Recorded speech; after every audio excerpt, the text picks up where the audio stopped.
And we are live. Good evening, everyone. Or should I say good morning, good afternoon, or good night, depending on where you're tuning in from. My name is Nipun Sharma, and this is episode 5, season 2 of the Football for Thought podcast. Joining me tonight are two regular panelists of the Football in for Thought Mr. T podcast. and Me tonight. Arrest from Arrest Talks Football. There's a bit of echo there, mate. But yeah, all I'm saying is 3 points collectors. But I'm doing good money. Nipper, thank you for having me on. No worries, bro. We can cook all these top gooners later on. Yeah, I'm well aware of the audio. Hello, Manny, Mr. B for life, and the chat. Right. Yeah. What went wrong? Pick up money. You have to pick up money before. We got slitched. We got slitched. That's all I'm gonna say. So, apart from the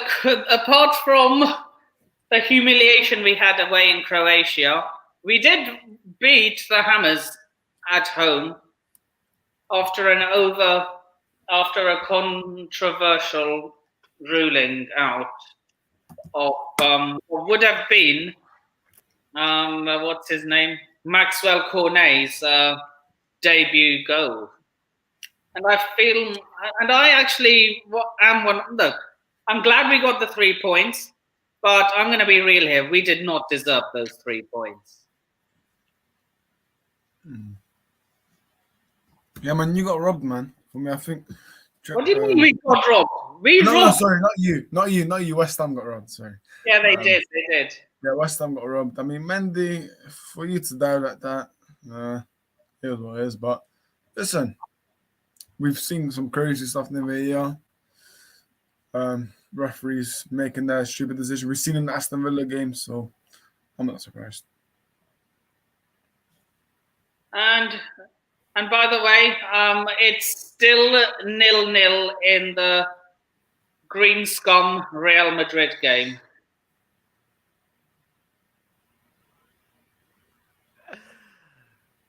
Real could have scored, but Joe Hart made a pretty good save near the end of that half.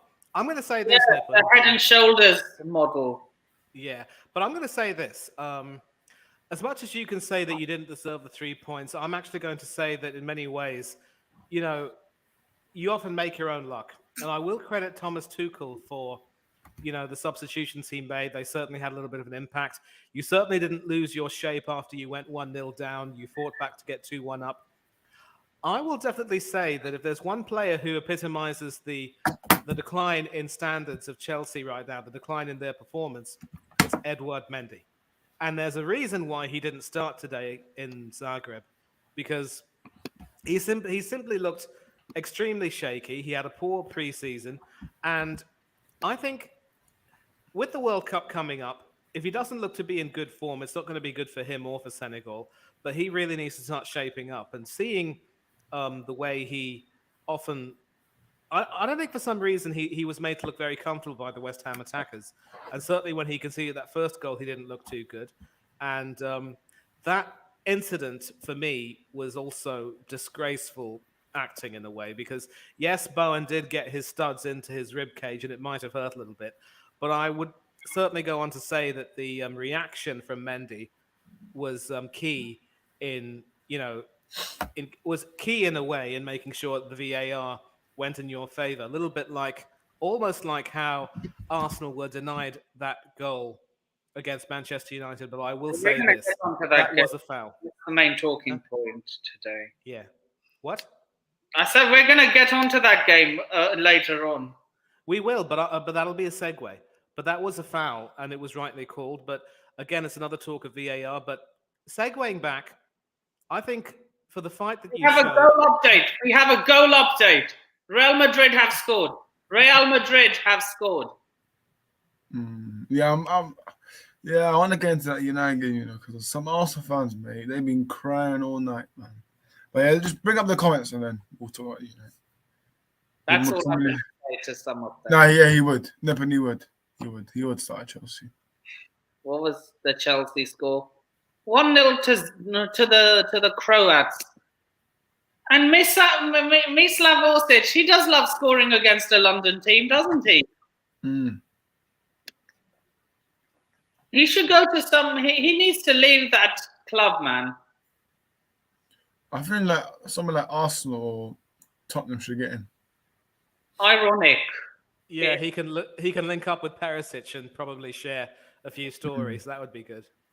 Yeah, and you can But link anyway, up with. Yeah, go on. Yeah, but Nippon, look, I think you guys were decent value. It was just unfortunate that VAR incident. It's just that they didn't the take the whole thing. chances today. Yeah, just didn't take the chances. Like, I don't know if Nippon, you saw about stats, but 0 shots, 0 dribbles, 3 offsides. That's just. I'm not gonna. Arsenal fans are already calling him Willian Regen, but I'm not saying that he's this and that. I'm just saying Aubameyang, he needs a bit more game time. He needs more games, and then that's when I decide to, judge him. But listen, Arsenal fans can judge him after one game. That doesn't bother me because Arsenal fans clearly are still sorry. But yeah, we love. Ivan Toney. You know what?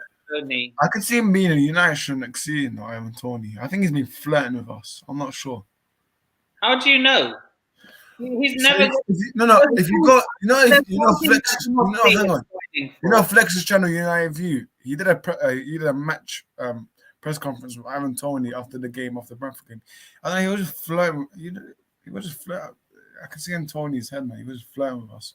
But listen, I'm not saying we're gonna sign him because it's United, but Chelsea have Brozier anyway, so I don't know why they need Tony because Yeah. Why isn't your compatriot playing? Tell us. What? Where Broja is Albanian. Or yeah, he is. He is Albanian, yeah. Because your manager, mate, is benching him. He's benching him. Yeah, because he has his boy Havertz, and he's living on that UCL winning goal. I'm telling you, this Havertz and Mount both need to be on the bench. Because you know what? I don't see them improving if they don't get benched. Because if they keep playing, they'll be like, oh, we just guaranteed start every week in, week out. In my manager needs to grow some balls. Say, nah, mate, you're not playing for the next. In fact, you're not playing until I see you improve off the bench. Do you see what Eric Bailly came out and said today? Eric Bailly, yeah. He can shut his mouth. He was injured all the time. Yeah, that's why. Exactly. I was like saying, okay, I don't know why he's talking because he was getting injured all the time, but everybody he was saying that English players were guaranteed game time, but mate, he was injured. No. Let me land here. That's total bullshit. When Ollie was, I'm not buying this. Who was Harry Maguire's centre back partner? Oh yes, Victor Lindelof. And the last time I checked, he's Swedish. And when Maguire got benched before, yeah, man. I don't know, but Varane. Yeah. Neither Varane nor Lindelof are English. The last time I checked. Yeah, it's just crazy. But I don't know, Money. I think I interrupted you there, so if I say your point. No, it's okay. I mean, if you finish talking about Chelsea and West Ham, I think Chelsea and Zagreb also, I remember seeing that game. And I agree with Aubameyang. He certainly could have had a debut goal, only for Chilwell to have been deemed to have just nudged a little bit too far in front. So that was offside. But, the team needs to gel, and you will definitely have more games to get back into it. Some of the best teams don't really have the best starts, but they grow into the competition. Look at last season. Real Madrid even lost at home to a team named Sheriff, who won't even be in the tournament this time around. There's a new sheriff in town. Yeah, you could say that. And so listen, Chelsea will get back into it. Aubameyang just needs some time. It would be very, very heartbreaking if after buying Aubameyang, Tuchel were to be sacked. Because I think, look, he's still a fine coach. He will look to do some work on the team. And maybe Havertz should be benched because let's not forget, he came off the bench against West Ham and scored your winner. So, yeah, benching him would be good. This might upset a few Liverpool fans. Speaking of Liverpool fans, big up to yourself. Yeah, his club's in the mud, I can't lie. But yeah, he can be our Origi, Kai Havertz. Not a good starter, but always good coming off the bench. Chelsea look, yeah, we were absolutely dog shit. There's no sugarcoating that. I am, shout out to him, by the way, if he's listening, which I highly doubt. I am the league honour of Chelsea. Talking about Sheriff, we've got them in our group for Europa League, so. Yeah, If you're the league honour of Chelsea, you're calling for Tuchel to be sacked. No, I don't buy that. Exactly, yeah. Look, if there were better managers available, I would want. I think what Chelsea need to do, in my opinion, this is my opinion, you can disagree or you agree. I think they should review the situation by November, and if he's not in that top 4 position, you sack him and get Pochettino. That's what I would do. You may disagree or agree, but Botolino. I do not want Botolino anywhere near my club. What about, okay, would you take Graham Potter? He won't leave Brighton. No, sorry, I mean, what's his name? What's his name? Scott Parker. Would you take Scott Parker? Parker! Oh, no! Parker? You're taking the mickey, son. Calm down. All right. What was it in Zidane? If he was interested, would you take Zidane? Of course I would take Zidane, but he's not interested. He's waiting. Who would you take, though? Do you agree with Lucas' comment? Chelsea needs Simeone. I disagree with that, mate. I don't think they want another boring football, mate. But wait. He plays boring football, but he wins. Yeah, I know, but do you wanna see 38 games of boring football? I know it could. Okay. Let me ask you. Let me turn the question back at you, Arrest. Go on. Would you rather play attractive football? Sorry, would you rather play shit football and win trophies, or play attractive football and win? How are you guaranteed the trophies then? I'm not. Listen, I just think you need someone. No. Answer my question first. Go on. What was it? Would you rather play shit football and win trophies, or play attractive football and win fuck all? Well, obviously shit football, but I'm just talking. I think you need a manager with clear identity and what he's gonna produce. Thomas Tuchel, yeah, I've said it. He's saving on that UCL job, man. If he didn't win that, he wouldn't be here. But listen, all I'm saying, if he's not in that top 4 position by November, you should sack him and get someone. Nagelsmann, I don't know, man. Would you take Nippon Nagelsmann? No, he's a downgrade. He's a downgrade on leaving Bayern Munich. He's not leaving Bayern Munich. Yeah. He's leaving Bayern Munich, and he's a downgrade on Tuchel, in my opinion. I think you should get Brendan Rodgers. No. Still, I'd rather. Because I was scared of shoot. Nah, man. I just think, Nippon, if you agree or not, I just think the midfield is the issue, man. The midfield. It is 100% the issue. We've got enough defenders and one other one coming in next summer. Joseph, I think, no, not Joseph Guardiola. Josko Guardiola. Yeah, Josko Guardiola. That's the same defender that Ralph Ragnick recommended to Man United, but they said no to him. So. Yeah, but they said now we want Harry Maguire. Well, you can have him if you want Nippon, because listen, for Fafana, the way he's looking right now. Oh, come on, you're judging him after one game. I mean, Koulibaly has been shaky. We can all agree. But listen, all I'm saying, you need midfielders. And that's we do. We did get one, though, in Dennis Zakaria. Well, that's a panic buy, Nippon. That's a panic buy. Huh? It was a panic buy. I think this one will work. Think so? Yeah, man. Ask Nippon, why was Mount playing DM, man? I'm sick and tired. Listen, I'm not even Chelsea fan yet. I'm sick and tired of Tuchel playing Gallagher DM. Now he's playing Mount DM. I think he's lost the plot. Honestly, if there was a better player available, I'm not Tuchel out. Okay. Not until until Imagine the scenes if you still finish above Arsenal. Oh my days.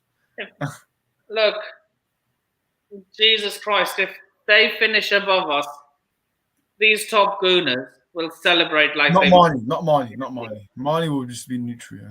Neutral Marnie.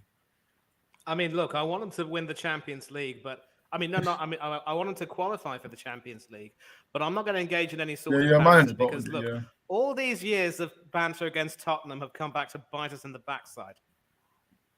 St. Tottenham's Day and all that nonsense. We don't need any of that. They And yet, made up their own version of that called St. Woolwich's Day. Saint what? St. Oh, Woolwich's Day. They have their own version of it. just goes to show every action has an equal and opposite reaction. Whatever you give, you get back, and it's going to hurt even more. Day. Yeah, man. 100% Rudiger, but you know his agent, his agent came out on Talksport, said Rudiger was fine at Chelsea. He had never problems at Chelsea, but I don't know. It was Marina Granovskaya. Yeah, Marina, man. She was weird, man. But yeah. Right. So, what went wrong, Manny? We've talked about what went wrong for me. What went wrong? The arrest is the only winner today. What went wrong for you? What went wrong? Simple. We started well enough. We thought we could dominate them into submission. And we looked certainly to, I mean, obviously Manchester United started off the stronger team, but we were coming into our own. And we thought we'd scored, but again, VAR sort of reared its head and created a controversy. But I will say this again, it was a foul. And no amount of complaining from these so-called top gooners will say otherwise. No amount of whining about how back in that day such tackles wouldn't get penalized will cut the mustard. Because look, Odegaard had his hands on Eriksen's shoulder, clearly trying to push him away. And it was that push which saw Eriksen fall off his feet and onto the floor. And then that. It's different from a shoulder barge. And even Dermot Gallagher made it very clear that he believed that it was a foul. And if VAR caught that and called Tierney to take a look at that and change the decision, then you know what? That was an example of it doing its job. Maybe Fernandes and the Manchester United players coming and crowding over him didn't help matters much. But yeah, it is what it is. And we had our chances to. We actually looked to score again after that, and we finished the half well. But of course, in between, our defensive lapse cost us with Anthony's goal. Some other poor defending cost us those 2 goals. In between, Saka scored. In a nutshell, we might not have been necessarily outplayed, but we were outthought and we were outcoached, and we deserve to lose. And this particular result will also be what Mikel Arteta deserved for his arrogance and incompetence in not being able to build on the progress he made in the transfer window with a good deadline day. For him to have the nerve to justify not making any so-called panic buys on the final day when he knew that the squad needed to be reinforced. Hubris of the highest order. We're now in a situation where a few of our players are dropping like flies, although Partey looks to be a little bit fit again and he could feature very soon. He's also been picked for the Ghana squad for friendlies against Brazil and another team. But squad depth is what will hurt us. Arteta's arrogance is what will hurt us. Those substitutions he made at the same time hurt us in many ways. He still doesn't have his finger on the pulse as to when to make a substitution and what type of substitution should be made. And in many ways, he was lucky in quite a few of those first 5 games, and that luck ran out at Old Trafford. And if we don't get our act together, it's going to be the same story against other Big 6 teams. So I congratulate Manchester United for winning the key moments, outsmarting us, and I know that their recovery will continue, and they're going to be up there or thereabouts. I don't see them winning the league by any means. I don't necessarily see them finishing in the top 4 yet, but they're certainly on their way back under Ten Hag, and long may the process continue. And as for Mikel Arteta, All I can say to you is shape up or ship out. Look, these top gooners, I'm not going to name names. They deserve Name them. they deserve everything that's happening to your club. I'm not going to lie. Yeah. Yeah. You know, to be fair, we're not in a crisis yet, but it just goes to show that we haven't really finished the job yet, and the league is never won in August. It starts in August. Yeah, man. But if you want to hear my thoughts, wow. Nippon, respect on Ten Hag's name. And not just to you. When did I say he was a shit coach? No, I'm not talking about just you directly, but like just Arsenal fans in general. When Man United got him, I said he would be a very good manager for you guys. No, I know, but I'm just saying Arsenal fans try to say before the game, oh, you're gonna hold that small, we're gonna beat you 3-0, this and that. Well, hold that, Arsenal fans. Because literally, Mr. B for life, yeah. I bet you regret letting us have Eriksen on a free. On a free as well. 3 man of the matches award in a row for Christian Eriksen. And you know what? Fair play to this guy, because you know what? His career, boy, listen, this man was nearly about to die. 7 months later, went to train with Ajax training ground. After that, signed for Brentford, and then after that, Mane came calling in for free, and he came to us, and then listen, he's performing in the big games. Eriksen, like I'm not seeing enough United fans putting some respect on Eriksen's name, and for me, I'm going to be the first one to to say that he has been class. Exactly, Chelsea fan Eriksen, exactly, yes. And big up Bruno Fernandes as well. That assist for the second one, that was a class pass. That was a world class pass, man. That was a good pass. And Rashford, listen, McTominay. I'm not a big fan of him, but big up to him because one of his stats is 100% pass completion in the whole 90 minutes. That is quite shocking. But yeah, big up to him. And our back four, it's sorted, man. That's where credit is due for Ten Hag, man. Ten Hag for me, I've always backed him. Listen, I'm gonna give him time as much as possible. This is a process. If I need to calm down. This process. There will be some games where we're not expected to win or lose. So, yeah.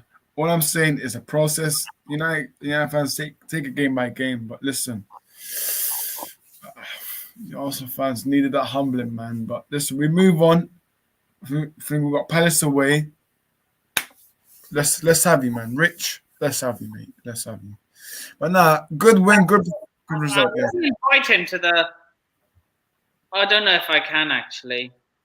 What was that? I might invite him if he's free. Who? Richard. Oh, Rich. Yeah, you might. Yeah, so you two can have a mini preview right now. No, I think I'm gonna have a preview on his channel soon. Not really enough. Wait, bring that coming up. Not really enough, and we're doing well without him. We went up to you, didn't we? And watch out for Damsgaard. More to come from him, and the rest we haven't finished. We have Arsenal in our sights soon. Oh, Marnie, you excited for the Brentford game? Please, Brentford. Yeah, I am actually worried about that because seeing the way they tore you apart 4-0, we've got to deal with Josh Da Silva, Ivan Toney, Brian and Buemo, and they're going to be very big and strong, and I believe that they will end up out-muscling Odegaard off the ball. So we've got to shape up for that. Listen, there was an Arsenal fan on Lad Bible. Within the space of a month. There was an Arsenal fan on Lad Bible on YouTube saying Odegaard's world class. Well, have that, mate. He's not world class, mate. He's talented, but he's nowhere near the finished article. Yeah. And he wasn't even able to help Norway qualify for the World Cup or the Euro. Look at Max, man. Max, man. It's the first time you've commented. You haven't even commented on my stream. No, I'm joking. Big up, man. I haven't seen this guy in a long time. Big up, Max, man. You haven't been commenting. Join the stream. He hasn't been joining my stream. Commenting. Justice for the Irons. The troll. How are you doing, Prime?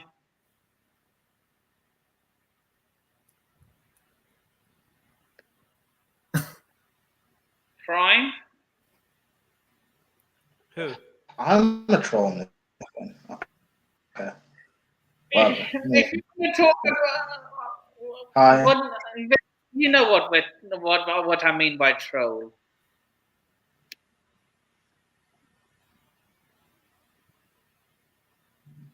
How do you feel about the game tonight? Are you Tuchel in or out? Okay, fine. Mate, he's lagging. He's lagging, mate. Your Wi-Fi is gone. He's on a nip in there. Fuck stupid. What, the Wi-Fi or Thomas Tuchel? Guys, hear me? Yeah. Yeah, we can hear you. You hear me? Yes.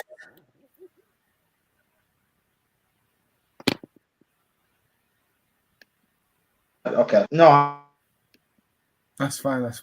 Your Wi-Fi is I'm not live enough to think that. Huh? Hold on. Never mind. Hold on. Your Wi-Fi is moving like Arsenal's defense. I mean, for Nipper, can you really talk after tonight's We may result? be clumsy, but we're not slow. That's a cheap shot. I think it's fair to say that when it comes to slow defenders, Koulibaly and Thiago Oh, Silva yeah. aren't exactly lightning quick. Mm. Okay, so wind your neck in, all right, Sharma? Too good, high sub. No, it's fine, Max. No, I was joking. Yeah, you guys around. hear me now? Hear me now? Yeah, loud carry and on. clear. Yeah, we can hear you, yeah. Yeah. No, I don't not like I understand the grievances and stuff about Tuchel, and I have some as well. But like I'm not stupid enough to think that it's just a Tuchel problem. Attacking him. Our players in the squad are just not good enough, man. I've been saying this for a long time. Well, do you think is the manager good enough for you? I don't know. Maybe potentially, but like even if we sack Tuchel and we bring in a better another manager, a better manager, there are still players in the squad that are not good enough. Mm. Like people shouldn't. I don't want people to act as if hi Fahim. I want people to act as if we sack Tuchel, we bring in like we could bring in Pep himself.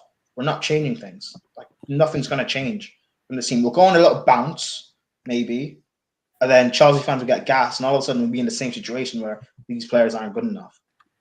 And we'll have to build. We need to build a new squad. A better squad for whatever manager it is. Latimus, let me just ask you a question then. You mentioned that there are some players who aren't up to the standard to play for Chelsea right now.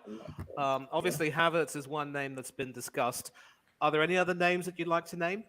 Mason. Bro, it'd be easier for me to name you players that are good enough. Yeah. So we have more players that are good enough. I think the vast majority of the squad are not good enough. The only players I would keep for the future, Reece James, Fofana, Koulibaly, Cucurella. Kovacic. Yeah, Kovacic, but he's injury prone as well. But Kovacic, What about maybe the best keeper in the Acho. world, Mendy? What about Mendy? The best keeper in the world, apparently. Mendy's a bum. For me, I just don't understand with this Chelsea situation. I just think it's a mess. I think the dressing room is a bit toxic. I don't know if you guys Yeah. agree. I think so. I think Tuchel's lost some players in the dressing room. I think his new signings back him, but there are players that don't back him. I think that's Ziyech, Pulisic. I think Ruben as well. There are certain players that don't back the manager, and they've been in this sort of culture of hiring and firing, which we need to get rid of because I'm fed up with this hiring and firing culture at Chelsea because we got a new owner. We got a new owner. It's not Roman Abramovich, right? Roman Abramovich was a ruthless owner, right? If he didn't see the manager getting results, sacked immediately. And then that sort of culture has been going on for what, 20 years, more than 20 years now. So hence why you've got some reactionary Chelsea fans. But Now we've got a new owner. He wants to change things up. He wants to have sustainability. When we were under Roman, we didn't really have sustainable success in the Premier League. It was up and down in the Prem. But we do win trophies, but it's just not sustained. This is not sustainable.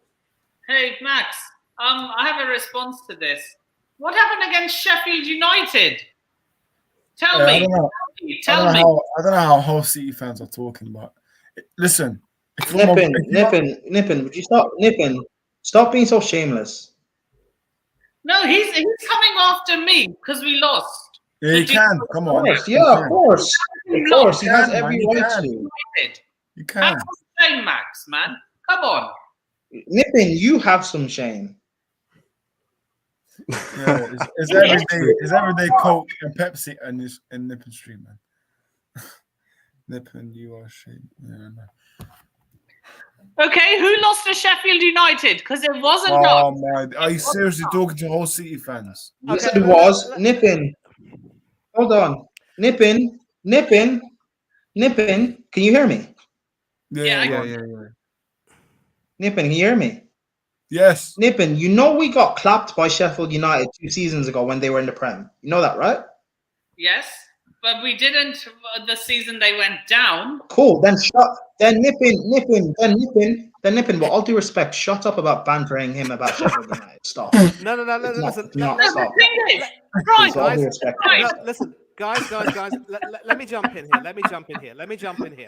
The golden rule for banter is the first one to dish it out has got to take it. All right. So if anyone's going to come over here and sort of start bantering about Chelsea losing, we don't need to hear any of that. Okay. We're trying to go on with the podcast. We don't need to have any more disruptions with regard to bantering. Okay. So just let's calm down. Anything about Hull City. I didn't, Max. I like you. I didn't say anything about Hull City. Exactly. Nobody said anything. But listen, let's cut the bantering down, okay? Enough's enough. We need to move on and speak about a lot of things. Obviously, Chelsea's being, discussed at the moment and a lot of stuff about that. And Fahim, I want to sort of come into you right now because you were talking about how you wanted a little bit of sustainability.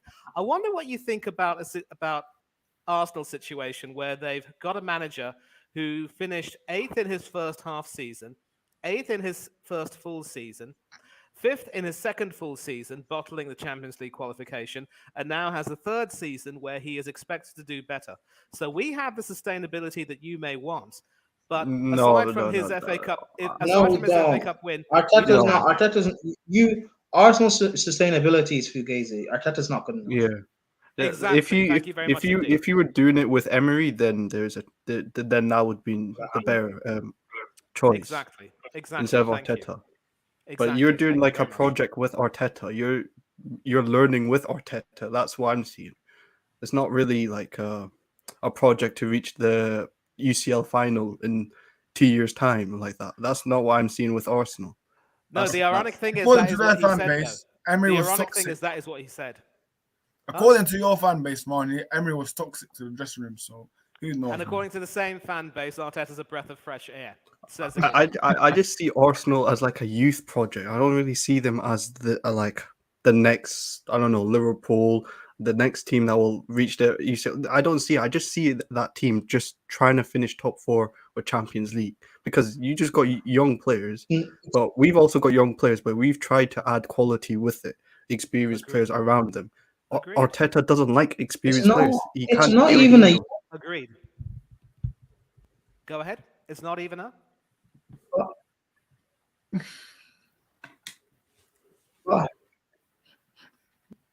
Arsenal are doing. Say this. I have this new saying. I like to say they're the cried wolf. Who? You're cutting your No? internet. Mate, you're cutting out, mate. Prime, your internet's gone. Cut open at Arsenal's defense on Sunday. Hello? You guys hear me? Yeah, you're back. Put your internet out. Nipper, can you, All right, Nipper, can you take your camera? You guys, yeah. You know the story of the boy who cried wolf. Yes. Yeah, that's what Arsenal fans in Arsenal remind me of. Nipper, can you put your Like, camera? they do the same stuff every few years where they'll talk about building a team with young, talented players from their academy or from Britain, or that they're English, and they're going to do something. And in a few years' time, the players will stagnate, or some of them will go to Man City or Liverpool or Chelsea or whatever, or they'll go abroad and they'll have to rebuild over and over again. They did the same thing. Again, keep in mind, a few seasons ago, they were doing this with the likes of Iwobi and Reece Nelson. Iwobi was talked about bringing this brilliant, talented young English or young Arsenal star, one of the best young players in the league. A few seasons before that, they were praising the likes of Callum Chambers, Rob Holding, Alex Oxlade-Chamberlain. It's a few seasons before that, they were praising the likes of Gibbs, Ramsey, Wilshere, Carl Jenkinson, Gibbs. I think I said Gibbs twice. Like Arsenal do this over and over and over. Yes. Like it's not that. That's why I don't believe their model is actually being successful, because it's the same thing over and over, and I'm not going to expect a different result.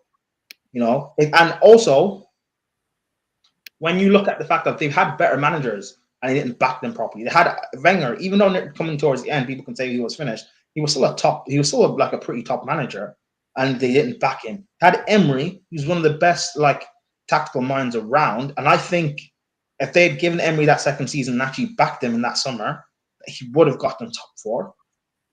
Because look who's been getting top 4 the past few seasons. Chelsea with Lampard, United who had Ollie twice. Emery definitely could have got top 4 if he was Agreed completely. I'm going to lose my head if you name Ollie's Agreed name. completely. No, but I'm using the point. I'm using the point of Arsenal could have capitalized with that if they had actually had a proper manager. But now they have Arteta, who given all this. Arteta's been given almost like 500 mil or whatever to spend. Yeah. 150 if they'd given that to a top manager, if it was still Emery, or they'd given it to Ancelotti, who at the time when they sacked Emery was available, Arsenal fans said no. Arsenal fans said no to Mourinho, said no to so many top managers. That now it's like it's too defensive. That's what they were saying. You have Arteta, and because there's still this, with Arteta, there's this hope of he could potentially be a top manager. That's why you guys are so kind of sticking with him and keeping him. Because if you sack him and he becomes one in a few years. Agreed. And that's the thing. So here's the thing. What both of you have said, Prime and Fahim, is spot on. If you want to have that sustainability model and make sure you back someone, that manager has got to be worth his salt. Arteta isn't worth his salt. And you mentioned an Aesop fable about the boy crying wolf. The perfect Aesop fable right now is the emperor who has no clothes. I mean, it isn't an Aesop fable per se, but that is another story. All of these Arsenal fans are imagining Arteta to be this terrific coach who will lead the team to greater heights, and how he did the right thing in getting rid of so much dead wood while ignoring the current dead wood which is there. So I take a look at the way Chelsea conduct themselves. The efficiency that you guys show, for the most part, in getting the managers you want and getting the players you need and making sure that you do whatever you can to get the success you need, that's perfect. And even if that success may not necessarily be sustainable, as you would say, Fahim, it's like every year or every 2 years, you win something. You're there and thereabouts. And but I'm talking about in the Prem. Yeah. In the Prem, right now, Man City will turn this into a Farmers League. Oh, it's pretty much a Farmers League right now. No one's chasing them right now. Liverpool have dropped off. They need a rebuild. Do you think there will be a new winner within the next 10 years, apart from Liverpool and Man City? I do, yeah. There will be. There should be. Of course there will. There will be. It'll be Chelsea or Man United. Yeah. Liverpool. I can see Glazers leaving. Why are we in this conversation, Prime? Have you seen? Because Nippin, we are still one of the top clubs in the world, and we're still, regardless of our form right now, we're still one of the best teams in the world. Like we'll fix ourselves what's going on right now. Man United, like you never know with the Glazers, they could leave. Yeah. No, the Glazers aren't leaving, but like if they actually back Ten Hag, you never know what could happen. No, there is a solid chance of them leaving, to be fair. No, they're not leaving. Prime, just easy on. I know your club's in the mud, but just no. Again, the Glazers are not as bad as what Man United fans make them out to be. Man United fans use the Glazers as a smokescreen when their players do bad and they don't criticize them. That's what you guys do. Maybe be serious. Man United fans, I'm not saying you necessarily because I don't know what your stance is. Man United fans as a whole, you guys only say Glazers out when you guys lose.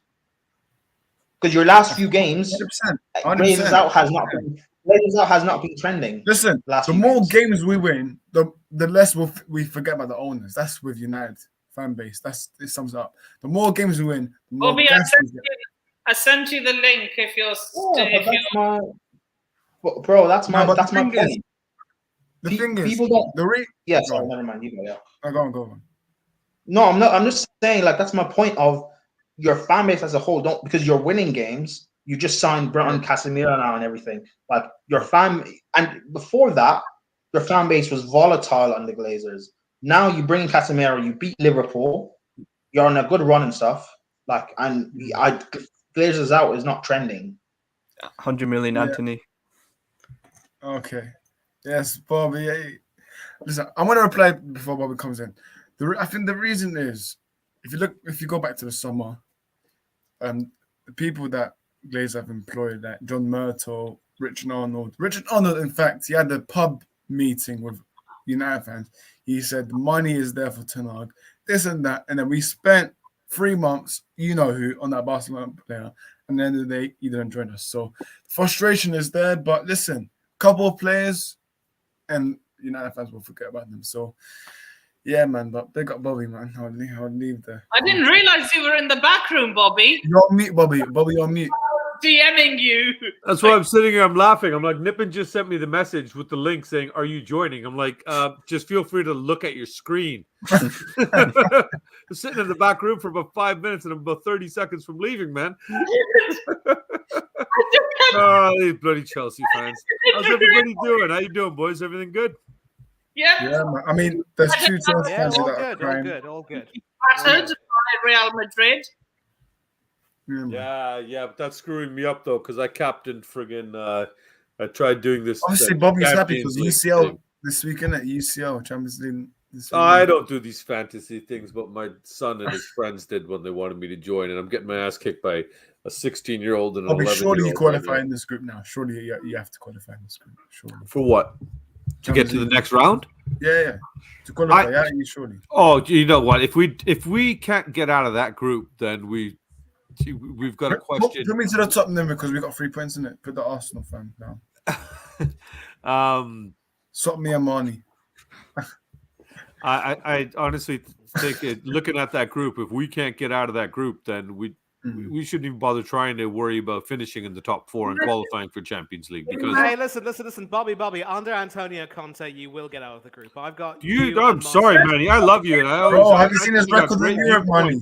Have you seen his record? His European record is abysmal, bro. Can you wait? Absolutely What terrible. makes you think? Why can you guarantee Conte gets out of that group? Conte's had better squads than what he has at Spurs, with all due respect, and he's had tougher. And not tougher. Sorry, he's had easier groups than what he currently has now at Spurs, and he's failed to succeed with it. So, like, let's not. He's had a title-winning Inter team, and he's finished bottom of the Champions League group. He's had record-breaking Juventus teams and finished bottom of the Champions League group. Let's not think that they'll just get. They should probably, based on, I guess, the quality, but realistically, if Spurs finish second, or God forbid, even third, no one's going to say they're surprised. Let me tell you one thing right now, Prime. Imagine this. Here's Prime. the thing. Imagine this. Imagine if we finish third in our group, and then Spurs finish third in theirs, and then we have 3 London teams, and Man United in the semi-final of the Europa League. Imagine that. Yeah, we're winning as well. So, In that. Nippon, you think that's something to celebrate? Is your level Europa League, really? Is that what you want, Nippon? No, it's the level we're at right now. What? No. No, it's not. Well, you mean in this current patch of form, sure. In this current patch of form, sure, but we're not a Europa League level club. If that's what you think you are, go support Arsenal or something. That's not true. Okay, listen, Prime. Let me now get back to Prime, you. I'd rather scrub my eyes out with bleach. Well, we know you're an Arsenal fan. This man. Yes, Imani. Sorry. Yeah, no, it's actually Manny. He pronounces. Oh, it Manny. different Sorry, my way, bad. but- My bad. Yeah, Sorry. so it's like you know what a manicure is, mani pedi. That's Yeah, how you yeah, pronounce yeah, my name. And here's the Cool. thing: My bad, yes, bro. Conte might not have had the best record in Europe, but look, again, it's a new team. He's stamping his mark on everything. He has the players he needs, and obviously with the group he has, he should qualify easily. And the reason why they wanted Conte is obviously because they wanted to get back into the Champions League and try and compete in Europe again. He did that last season. And look, it's the group stages right now. You take a look at the opposition that's in front of you. You should qualify from that. They should qualify from that group very easily. Whether they will go further in that group, that remains to be seen. And then you can bring his poor record into this. And look, there are several factors as to why his Inter and Juventus teams didn't do very well. Weight of expectations, issues with it in the squad. There are so many teams which do well in their domestic leagues but come a cropper in Europe. You know, everything goes out of the window right now when you take a look at the quality of the squad he has, how well he's been able to work with them, and the thing hasn't even the group hasn't even started yet. So tomorrow is going to be interesting, and I believe they will certainly do well and qualify. Well, So what do you that's mean? why Wait, I'm what do you mean? Weight of expectation. He's had record-breaking Juventus teams and failed to do it in Europe. By the way, Conte got sacked at Juve. They brought in Allegri, and with Conte's team, Allegri got them to 2 Champions League finals in the space of 3 years. And he only lost those finals because he faced MSN at Barcelona, Messi, Suarez, Neymar, and he faced Bale, Benzema, and Cristiano Ronaldo in the other final. Like, I don't. Well, yeah. I mean, I might be proven wrong. Fair enough, but I don't think I will. I think Spurs. They should finish top, yes, but if they finish second, or God forbid, even third, like I'm not going to sit there and say it's a huge surprise. But that's the thing. I'm not even saying that they will necessarily finish first in the group. I'm saying that they should qualify from that group with no real issues. And then what happens after that, it will remain to be seen. Okay? Okay, yeah. Okay, fair enough. Okay. Thank you very much indeed. Fair enough. Right. But I'm not going to stay long. Sorry. I just wanted to dip in for a bit. I've just noticed, now that Arrest has surprisingly dropped out, all of us support a London team. Yeah. Wait, who does Bobby support? Says 3 Spurs boys, buddy. Do you not Spurs. Do you not Fair enough. see the background?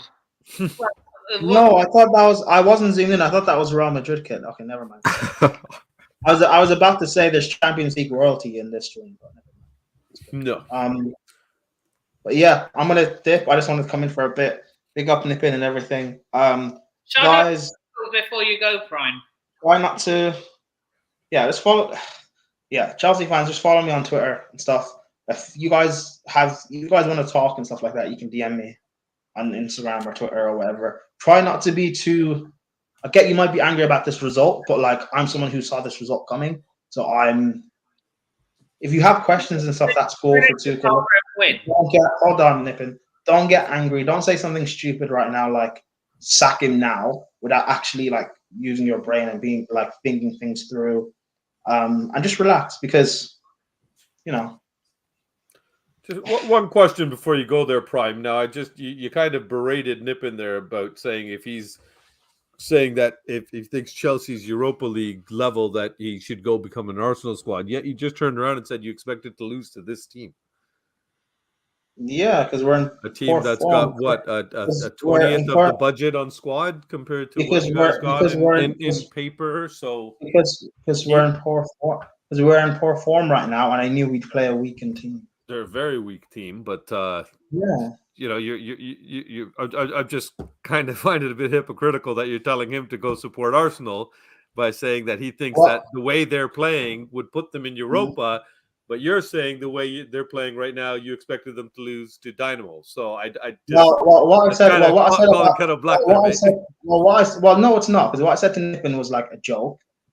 And so we're taking that seriously. Oh, okay, fair. I don't know. Like, I've never been on stream, so I don't know how close you are with Nippon. That's oh, why cool. No, that was I thought you were friends. taking a dig at him. That's why. No, No, that was a joke. That was a joke. All right. No, And that's me cool. saying about That's a Zagreb, joke. like, That's a different story then. That's a yeah, different, like I that's a saw the different form story. we were having going Yeah. into this. I said, because I No, even said when you're a when- realist. I appreciate that. Yeah, Because yeah, Manny's yeah. a realist. And even- that's why I like yeah. talking to Manny. Because Manny doesn't sit here and Yeah. go on about, oh, Arsenal won 5 games. We're going invincible. We're winning the league. Da-da. Manny will sit down and Yeah. still sit here. And I know if I turn to Manny right now and say, Manny, what do you think of Arteta? He's going to tell me he's a piece of shit. He's Yeah. not a good manager. He's overrated. He's not the guy that he wants in charge of his club. And I love a real fan. That's all Yeah, I no, appreciate. I'm honest I'm a about- I'm Spurs honest fan, about and I'm going to things. be optimistic, of course, because our optimism as fans is all we have.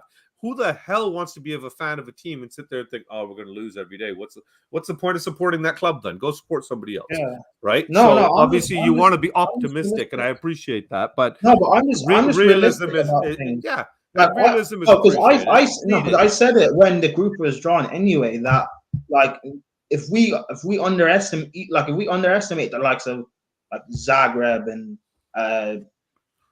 Milan. Zagreb, Milan, and Salzburg, if you underestimate any of these teams, we could finish second. And it's particularly in the form that we're in. That was the context I was using. Fair. And that's why the result tonight, as frustrating as it is, like it's not like it wasn't expected. If people are surprised by the result, considering our form, then like you're living in delusional land. Like I'm just being like, kind well, of. you look at us as Spurs fans. I'm surprised we're undefeated, especially with the way we've been playing. You know, the football has not been attractive, but the results have been ground out. What's that? Who do we play in the UCL next? we play Fulham Salzburg. at Craven Cottage. in the UCL. I think Yeah, Salzburg. Mitrovic, Fulham. No, UCL. Oh, who we playing next? We're playing Yeah. Salzburg next, and if we don't Yeah. beat them, I want it to be a comfortable victory as well. That Like, what we happened don't with beat the other them. game there? Sorry, AC Milan and Salzburg. How'd that finish? They drew. I think they drew. They drew one. Salzburg drew AC Milan. Wow. So now we're bottom of the group, which even means now like this result, us losing is even worse because we could have capitalized on Milan dropping points. But it's Salzburg's not an easy team as well. Salzburg's a tough I team. know it's not an And where are easy you team. guys playing? Are you We'll playing in play- Chelsea or are you going to Salzburg? It doesn't matter. We'll still struggle. Um, If we're in this form, we'll still struggle. Where fair would be enough. at Stamford Bridge. Stamford Bridge. It will be at home. Yeah. And with the way games are You coming, guys, Play now, Milan. I know how Nippon feels. Like I've never asked your guys' opinion. How do you feel about Tuchel though? Honestly, do you think he's the man to correct Chelsea and lead you forward, or yes. But we need- it's a weird one because I think we've seen this sort of situation happen with previous managers, like this culture that we have at the club in terms of hiring and firing. Said it earlier in the stream. I don't think it's a Tuchel problem. I think it's the culture that we have already. So I don't know. I feel like the Tuchel's lost some players in the dressing room, certain players. Like, It I seems think that way, Ziyech, yeah. Pulisic, I think he's lost some of the players, but I think his signings are backing him. But I don't know. I think we have to wait till we judge him. For me, what's that feedback from him? yeah? So is somebody watching the show at the same time and got the volume on? I don't know. But anyway, It's gone now. me- It's gone now. You're good. for me, I do rate Tuchel. I will still put him up there as being like a world class manager or a top manager, and I still think he is a top tactician. But this form we're in, he needs to take some responsibility for it. Our midfield situation we have, it's his fault because he didn't try and address it in the summer. So the injuries we're getting to Kante and Kovacic, Chelsea fans like to do the stupid thing and blame Jorginho for it. If anyone's to blame for our midfield being bad right now, it's got to be Tuchel because he didn't address it. No, The even forward today's line- game. Could- Even today's Yeah. game. The forward line. Hold on. The forward line, like I don't necessarily put much on Tuchel because I don't rate these forwards anyway. The only thing I'll say is last season when we had proven goal scorers in the team, regardless of what people may think of Lukaku and Werner, he should have played to those guys' strengths because those are the only ones who you could rely on for goals when you play to their strengths. And he didn't. He chose to stick with Havertz and Mount. and that doesn't get us anywhere. He spent big money on Koulibaly and Fofana, and yes, in terms of like potential and talent and stuff like that, they're talented, amazing centre backs, and I do rate them. But the way we're performing right now is not looking good. We're too reliant on Thiago Silva, and this guy's ancient. He shouldn't this guy shouldn't be playing week in, week out for his age. The goalkeeper situation is a mess. I don't really put it down on him per se, but he needs to find some sort of solution to patch it up and get us through towards next season. I know there's a like I said this when I came on stream. There's a lot of players in this squad that are not good enough. I understand that, and he needs to be given time to build his squad. Just like, Arteta's been given time to build his squad, whether or not people think he's good enough. Pep got time. Klopp got time. I think Tuchel should be given time to build his squad. However, he also needs to. He was given an opportunity in the summer. Nip in, relax, hold on. He also needs to earn that time in a way as well, because that Champions League win was almost 2 seasons ago now. Like that's a lot in terms of football. And he wasn't in charge that long. Let's be face it. That he was pretty much. Yeah, no, I know. Yeah, but I don't give him the credit for that, really. No, but what I mean is, how fans are. That's a long time in football. Football's about what you're doing for me right now. You're talking to a Spurs fan, my man. Yeah. I feel like I've waited a century for a trophy. My point being, whether Chelsea fans are Tuchel in, Tuchel out, whether we sack him or keep him long term, to me that's a different conversation we should be having. The main conversation is where's your fan base sit? Like with Chelsea fans have been volatile on Tuchel because of Frank got sacked, and Chelsea fans like Frank's our legend and supposedly whatever. But my thing is, whether we sack Tuchel or not, for me is not the main issue. My issue is we need to get in a top class or world class director of football so he can build this squad.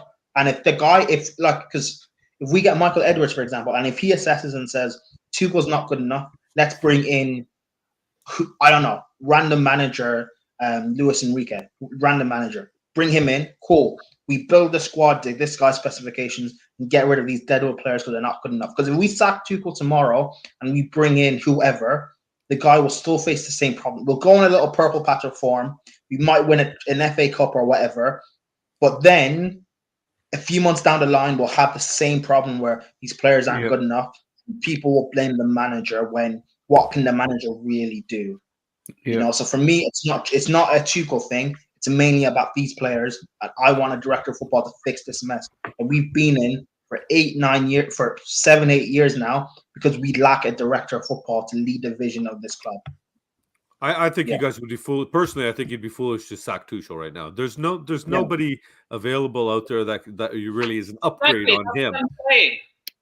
You have to wait. You have to wait. Yeah. You have to wait till at least January, where at least if you are going to replace him, that you get a manager in that has the ability to at least bring some faces in and address the squad and change it. Because Bowley's willing to spend the money. That's clear. Yeah. Right now he is. With these Americans, unfortunately, they like to do the flash and bash and cash right off the get-go kind of thing. They're like drug dealers. They get you hooked, and then once you're hooked kind of thing, then they piss off, right? Exactly, So and that's why I want your opportunity. You have and to that's why, and that's why I want a director of footballing as quickly as possible, because I'm cool with not splashing money every summer. I'm cool with that, as long as we have a director of football that can lead things and say, instead of spending 100 mil on this guy or 80 mil, whatever, on this guy, there's a player who costs 30 mil who is just as good given a year of development. I'm cool with that. Yeah. I'm cool with that. That's fine. Hidden gems. We don't need to spend big money every summer. We need someone to lead that. We can't just say, like you said, you need a director of football. We need you identify those players. Find those players. Well, that's it. I'm about to head. It's nice being on stream with you, Nippin and Fahim and everything. Nice meeting you, man. It's nice meeting you too as well, Manny and Bobby K. I'd like to be on stream with you guys again for when we play you guys and stuff like that. We beat Arsenal in space. This is your Twitter handle, is it, Prime? Yeah, Twitter, Instagram, all social platforms. Okay, I'll add you on the Twitter thing here. I'll get the kid to do it. I might be able to figure it out myself. Yeah, all right, cool. Peace, guys, and man, take care, buddy. Oh, Chelsea, Cheers, fix this Brian. and that's Thank fine. you. This is annoying. Peace. Right. Now, the next segment, team of the match day 6. Oh shit! Um, He jumped off. What was the? Latimer Prime. Yeah. Found him. There we go. All right. Sorry. What were you saying, Nippin? I cut you off there, mate. What were you saying? Match day 6. Match day 6 team of the week. Oh, match day 6 team of the week. Oh, jeez, man. Yeah. You want us to remember stuff from all the way from the weekend? What day is it today? Tuesday? Wednesday, man. That's like 3 days ago, bro. It's Wednesday. Even worse. It's 4 days ago. No, it's not. It's Tuesday. It is Tuesday, brother. Tuesday. Yeah. Nippin, why are you messing with me telling me it's Wednesday? Huh? Okay, so let's see what happens, shall we? Wow. Are you going to give us a second to put our 11 together, or you just want to say you're going to give us a position and we all call out what player we would have put there? Yeah, like we How all do you choose. want to do it, Nippin? We all choose in a democracy, and whoever votes gets the nod. Gets the nod. Okay, so we're all going to put. Oh, this is going to be a collective combined 11 from the 4 of us who we think is the team. Yes. Fair enough. And Okay. not get involved. And sorry. I said we involve the chat as well. The chat is course. like man. Okay, so Sounds here's good, the buddy. thing. I've got to. You've got Alright, to what? Yeah. So, just taking a look at the results right now. Yeah. I'm going for one. Pickford. The draw against Liverpool, he was amazing. So I'm going Yes, for Pickford. good shout. I agree with that one for you. Yeah, that's a good shout. Yeah, Definitely. So, I'd pick him for the man of the week for the goalie back there. Yeah, good shout. Yep. Is he the only person that has kept a clean sheet? no, No, Alisson there was 2 0-0 draws, wasn't there? 2 0 draws and a 1-0 win. So 5 goalkeepers kept a clean sheet. Jordan Pickford, Alisson Becker, Nick Pope, Vicente Guaita, and Jose. Oh, Pope was good too, though. But Pickford was better. Yeah. Yeah, exactly. Yeah. I'll go for Pickford. Yeah. Pickford then. Okay, Pickford it is. We'll stick with Fahim's original. Pickford. Should we start over? Where do you want to start? Nips, left, right, back, right? Where are we going? 4-3-3. Okay, sounds good to me. Everybody else good with that So you formation? answered my question 4-3-3. Yeah. So Yeah, I'm good with that. Everybody else good with that? I think that's pretty much. We do 3-4-3, but it doesn't really matter. It's a shame Arrest isn't here. Yeah, where did he piss off to? Arrest? Where'd you go, man? Yeah, where did you go, Arrest? Where the hell did you go, Arrest? Yeah. Came on for 2 seconds, said hello, and then he jumped away. What's the matter? Why are you running from Spurs fans? Makes no sense.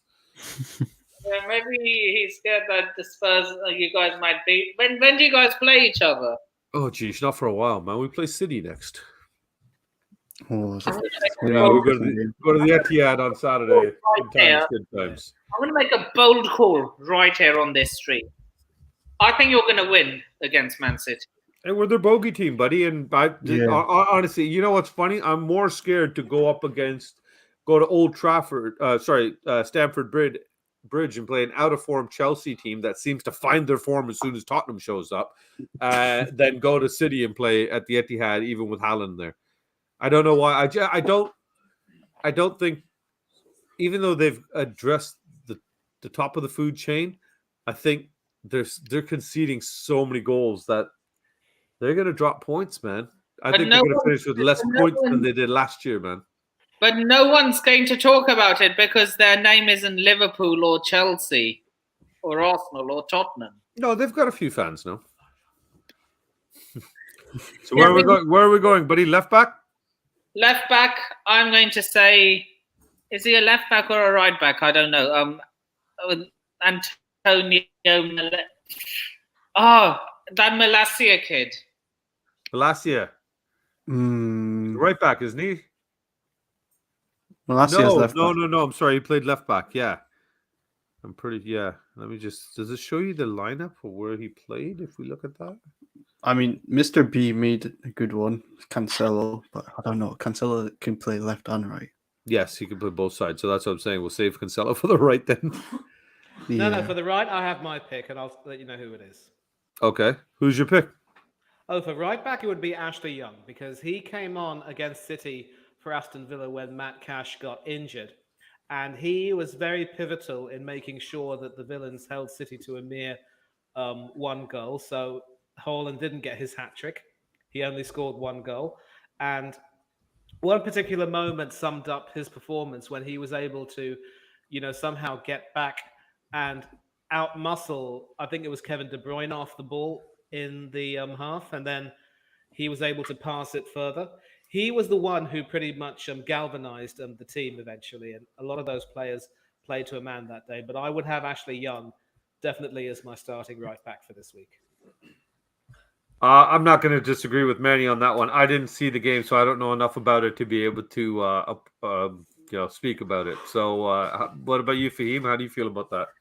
To be honest, I didn't watch the game, so I mean they got a draw, so maybe Ashley Young is a good shout. I don't have a better option that I could sit here that I can say that somebody had a standout performance that I could recall from the weekend from that position, other than Cancelo being himself, but they still drew Villa. So if I'm going to give it to Young, just because if you could stop City from scoring, then that's credit, man. He must have had Haaland in his pocket. What's that, buddy? Well, I said he must have had Haaland in his pockets. not really, though. He was meant to try and counter De Bruyne, and Haaland was more along the center. So, De Bruyne did have a terrific cross down the right wing, but that's normally the left back's position. And I think, the deflection and the flight of the ball sort of, had Martinez in 2 minds. If he hadn't have conceded that goal, I would have actually had him as my starting goalkeeper. But, Pickford definitely had it.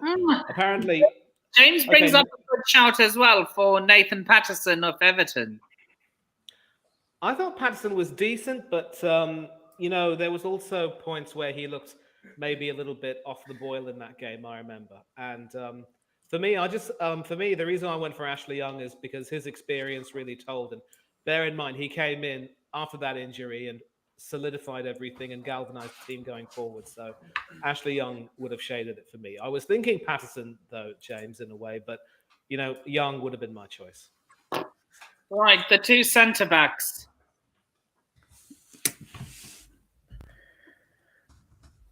I'm going to go for one Villa centre-back. I don't know if he played or not. Did Diego Carlos play? No, he didn't. The poor bloke's injured. And the centre-backs for that game were Ezri Konsa and Tyrone Mings. Oh, God. That's fine. What? That bozo whose hair looks like a mop. I'd go for one of them as Martinez. I think he's been solid. Lisandro Martinez. Yeah, he kept Odegaard in his pockets. Well, left centre back. Right. Yeah, I'm going with Martinez as well. Good call. Why is he still being showed as an Ajax player? It's not updated. I think that's why. What about right centre back? What are we going for here? I'm tempted to say Varane, but I don't think it would be nice if both of them played together for this team. We need to have someone different. I think Varane was fantastic, and he made a difference with Martinez, man. It shows you what a difference, having a proper player can come in, what a difference it can make. So, sorry, I missed who you put in. Who did you put at left center back? You already put Martinez. Okay, sorry, I had the kids talking in the background here at the same time there. Yeah. For me, if I can look at the Merseyside derby, I would go with Connor Cody, and I'm pretty sure that James would agree with me. He had a goal that was disallowed, but there's no doubt that his presence in the Everton backline has helped them really become solidified. And I think, given that he actually played a game for Liverpool and was coming up against his former club, he was certainly influential. So what do you all think of that? James, I think that would make you happy, mate. Well, I'm not James, but I'm pretty sure that would make him happy. Exactly. I was talking to him. If he's still in the chat. You're still in the chat. Tell us what you think. I agree with you. So he's going. Romero did play, yes. He's another good show, actually. Right, so he is going into my other centre back position. Cody, right? No. Is it corner with one N or two? One N. One N. One N.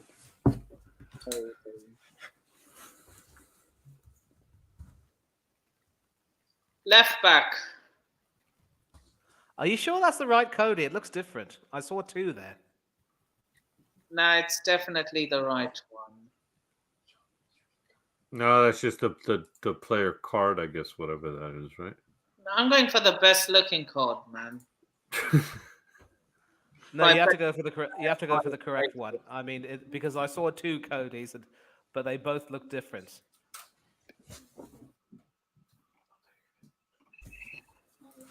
Yep, Mr. Dunlop agrees. Connor Cody is definitely worth a shout. Okay, Tim is going for Chilwell because I'm assuming he's putting that because he scored against West Ham. No, he scored and assisted off the bench. He made a huge impact for Chelsea. Yeah. So it's a good shout. Very good shout. Celebration says it all. Yeah, you know what? I'll go for Chilwell. I'm going for Chilwell. Chilly ball. Manny? No complaints. Chilwell. Bobby? I'm sorry, Nippon. I'm semi-distracted here. Where are you at here? We're on What the were you left saying? back. Left back, and what? Do you guys already pick somebody? I picked Chilwell. Yeah, he did. Yeah, didn't he score? He did. Scored Yeah. and assisted. Scored for you yeah. guys as well? Oh, well, then scored and assisted. Not much better. Is there a left back that did much better than that in terms of attacking to help their team? Chilwell. Right, midfield three. What's his name? Ericsson. To be and Gotta put Ericsson in there, man. Ramsey. I'm assuming you're talking about the Ramsey from Aston Villa. Yeah, Jacob Ramsey. Yeah. I'd put McAllister in. He was, Yeah, McAllister did goal. Yeah, he had a good game too. He scored as well. He had 2 goals, didn't he? He could have had a hat trick here. Yep.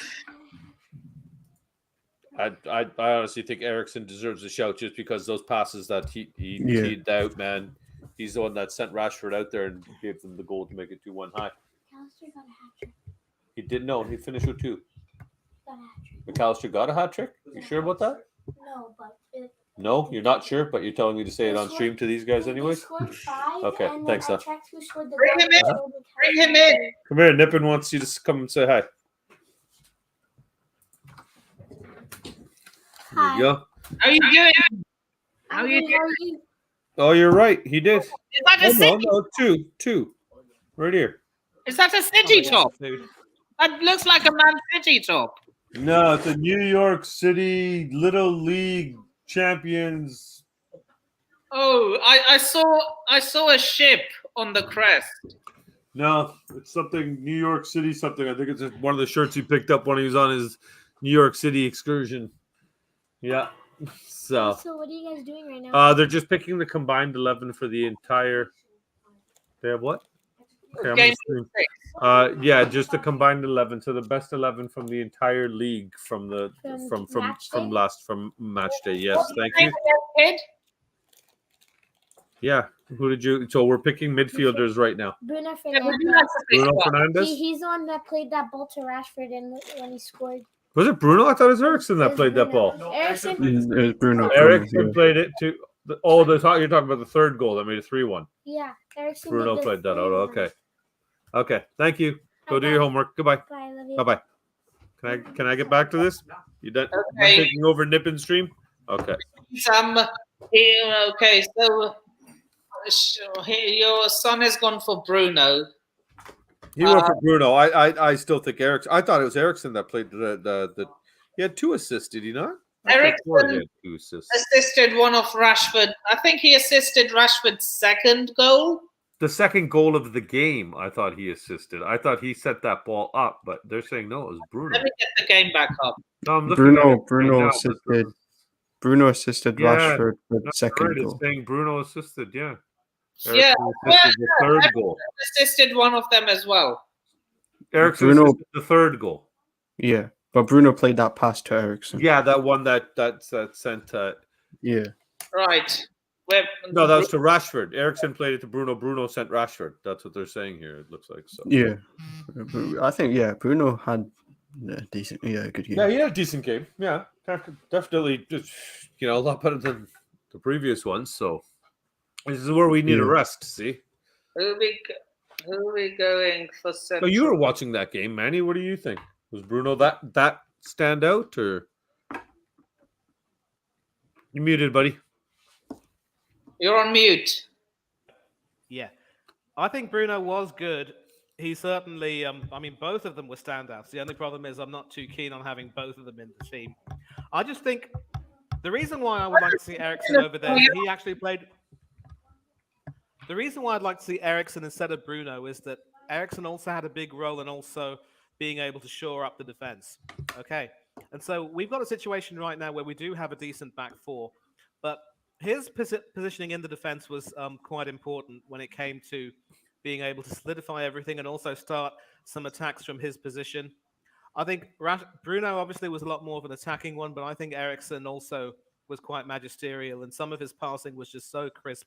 It was beautiful. It was a treat to watch. So if I had to choose between one of them, I'd have to go for Ericsson. Is that But if just you're keen on having... coming out and not including more United players? Well, if you want to have two, we've Well, already then got two. stick McAllister in there. Who have you already put in there? Bruno, put McAllister in there. We've all said McAllister. He had 2 goals. Yeah. So. I'd take out Bruno and put McAllister in and Ericsson in. Right. Okay. But since this is a democracy, I'm going to have to ask the others as well. Who are you going for, Bobby? Yeah, I agree kind of with Manny there. I'd rather have Ericsson and McAllister in there than Yeah, I agree. Shall There we you just go. choose our 3? Shall we just choose our 3, and then we'll decide? Sure. I'm Go going ahead. for Ericsson, McAllister, and Ericsson, McAllister, and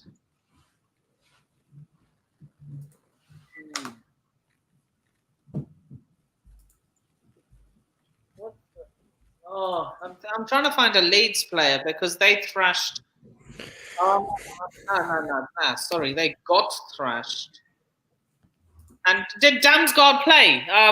Mr. B, if you're there, did Damsgaard play?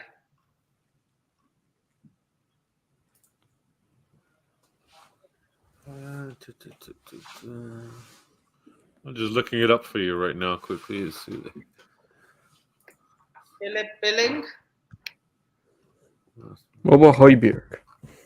Weinberg had a goal, but there's some errant passes. He did. I know somebody put it in the comments, and yeah, he got a goal and everything, but that's. I don't know if there's people I personally would say that I think Bruno contributed more. Højbjerg did well. His passing was well. He tracked back. I'm just trying to recall. See, this is the problem when you start thinking about this stuff from 4 days ago. I'm mixing games up. So you guys are young. You can remember shit. I can't remember this morning. See, Nippin, we got to do this stuff like right after the game next time. Like 5 minutes after the game. Okay. You know what? I'll go Højbjerg, McAllister, Ericsson for my 3. I was still plating up food in the restaurant I work at 5 minutes after the game. Fair enough. What else?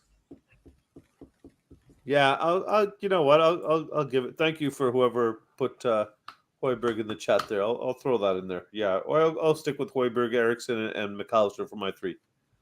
Okay.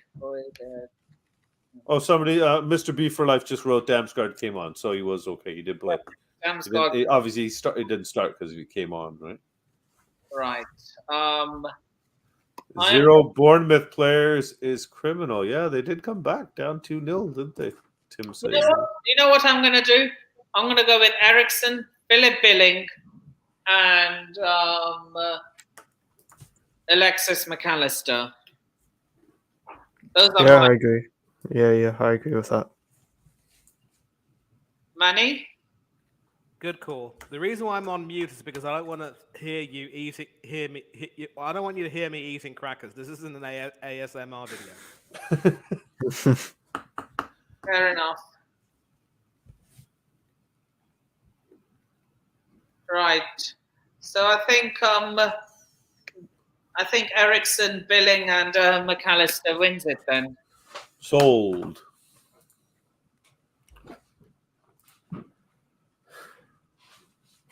Are we doing the same thing with the top? Do you want to give you our 3, or what do you want to do? Front 3, all at once. I think it's quite obvious for the front 3. Oh, maybe not. Who knows? You want to go first, Fahim, this time? Sure. I would go for Tony, Rashford, and Trossard, maybe. Yeah, Trossard. Is he classified as a forward or midfielder? Because he plays on the wing, doesn't he? Well, I think he plays as a winger, but I think for Brighton's system, he plays like a wing back here. But I don't know. I think he's an attacker anyway. I'm surprised you didn't include this guy in your front 3 for him.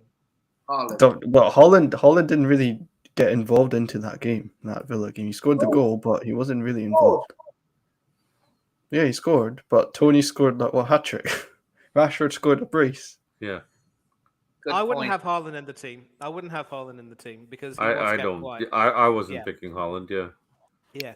Tony and Rashford get in, and certainly let me see that game. Hold on.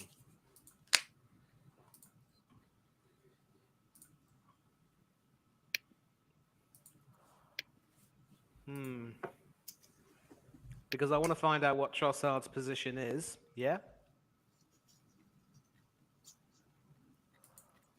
Yeah, Trossard normally plays on the left wing. So if you want to complete that, have Trossard on the left and maybe play Tony in the middle and Rashford on the right. How does that look? Yeah. That looks good. That would probably be my front 3 as well. Trossard, Rashford, and Tony. Oh, he's a shout as well. No, Mitrovic was kept quiet, man. Yeah, he got on the end of one good ball, turned Romero, planted Romero, watched Dyer turn his back like he usually does, and then just potted a beautiful goal. But he was quiet. Other than that incident, he was shut down pretty much. For me, I think for my 3, it's Rashford, Tony, and even Solanke. I know, where was it here? Yeah, Tim Golding. I'm picking a Bournemouth player just for you, mate, because I know he was. I believe he scored the second goal to tie it up for them. And let me just quickly, before I make a fool of myself here. Yes, he scored the second goal and assisted the third. So there we go. That's my guy. So if you want to pick Solanke, then Trossard would drop out. So that makes sense. For me, yeah, we've already got a Brighton player in here, don't we? Didn't we give a Brighton guy a shout? Yes, we did. McAllister. One's enough. Right. We've now got 2 Bournemouth players because Billings there. Don't forget. Oh, you gave Billings a spot, didn't you? Right. Decisions. I'm going for Rashford, Tony, and Trossard. RTT.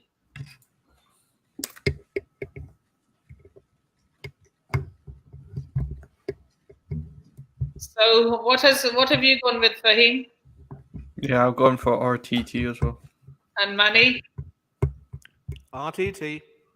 Oh, sorry, you've been. I think you've been outvoted.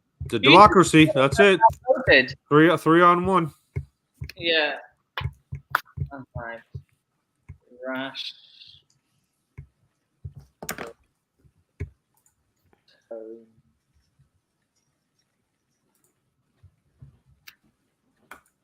I tried, Tim. I tried to get Solanke in there for you, buddy, but they didn't want to have no part of it. I tried, Tim. Tony's free kick was mad. It was absolutely mad. Hey, maybe when I start getting, maybe when I get monetized, you can super chat and then you override everyone in the panel.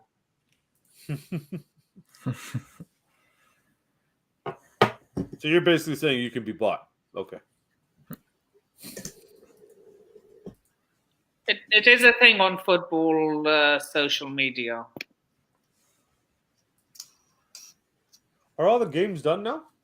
Everything finished? That's the team done. Right. I need to. I'm moving my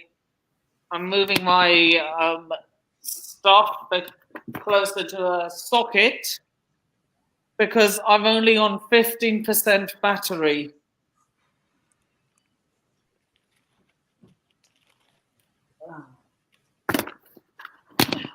I'll be right back, guys. Sounds good, buddy. Milan, Real Madrid. I can't believe the Shakhtar beat Leipzig 4-1. Wow. What today? What? Shakhtar. Oh Yeah. my days, they did. Oh wow. Yeah. Group F. That's 4-1. 4-1. Holy. What the heck? Ah. Ruben Diaz So- scored as well. Oh my gosh. Man, my team is. I definitely did not do good with this fantasy team crap. Oh, wow. PSG beat Juventus too? Yeah, PSG played well. Oh, should I be. Sorry, I guess I should say spoiler alert. The game was ended. The Dynamo game is the biggest surprise, though. Did you actually watch your game, Fahim? Yeah, I watched it. It was Were they pathetic? Were they outplayed? Did they had Dynamo one play chance. well, or did Chelsea play poorly? Well, they had one chance and they scored. That's what happened. Well, that's all you Right. gotta do is take a half a chance. Is all it takes, right? Put the And then ones in. after that, they just sat back and we couldn't break them down. We were playing well before they scored, but then Oh yeah, 13th minute they scored. Oh, so the rest of the game they just parked the bus. They Mourinho'd you. Yep. Oh hey, it wasn't looking good after that. oh man, he tried bringing in a lot of players too. Playing Aubameyang, Sterling, Sterling, that was Chilwell, Kovacic. I thought Sterling Kovacic was centre- hurt. Kovacic's okay, huh? Wow. Excuse me, you guys should have sold us Ziyech. You don't need him. What are you taking pictures of, Nippon? Thing is, we never do. You should know this by now, Bobby. We never do business with each other. No, that was Bowley and Daniel Levy are actually close personal friends. No way. So you might see some business actually start happening. Abramovich and Levy hated each other. Yeah. What? Didn't know that. Yeah. Bowley is a close personal friend. When he landed, apparently Daniel Levy was one of the people he went and visited first. Do you This realize is the rivalry we have with Tottenham?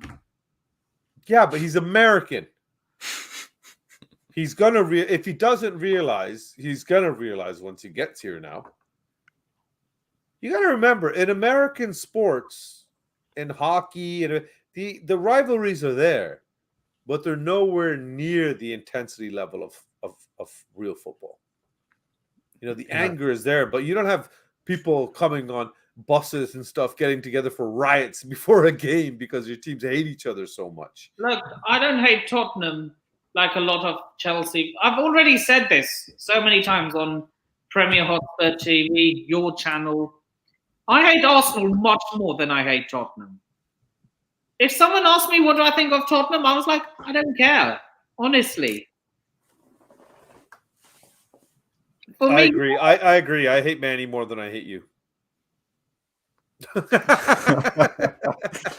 Just kidding, Manny. Just seeing if you're still awake there, mate. And Manny, you know you're one of the most. You're one of my.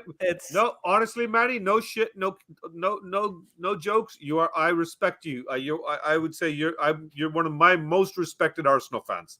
I would definitely put you in that category.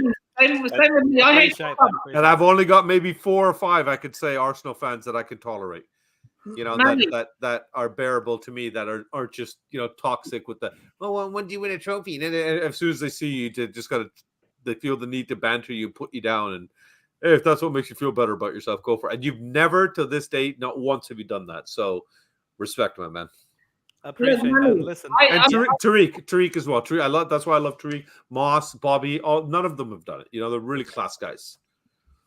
Look, Manny, I just like your club with a passion, but you're a nice guy.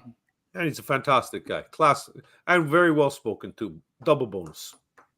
Appreciate that, guys. Appreciate it. And now that the 11 is done, we move on to 3 sets of predictions. 3 sets of predictions. My goodness. Premier League, Europa League, and Champions League. So that's Oh man, nah, that's wow. That's just tomorrow's games.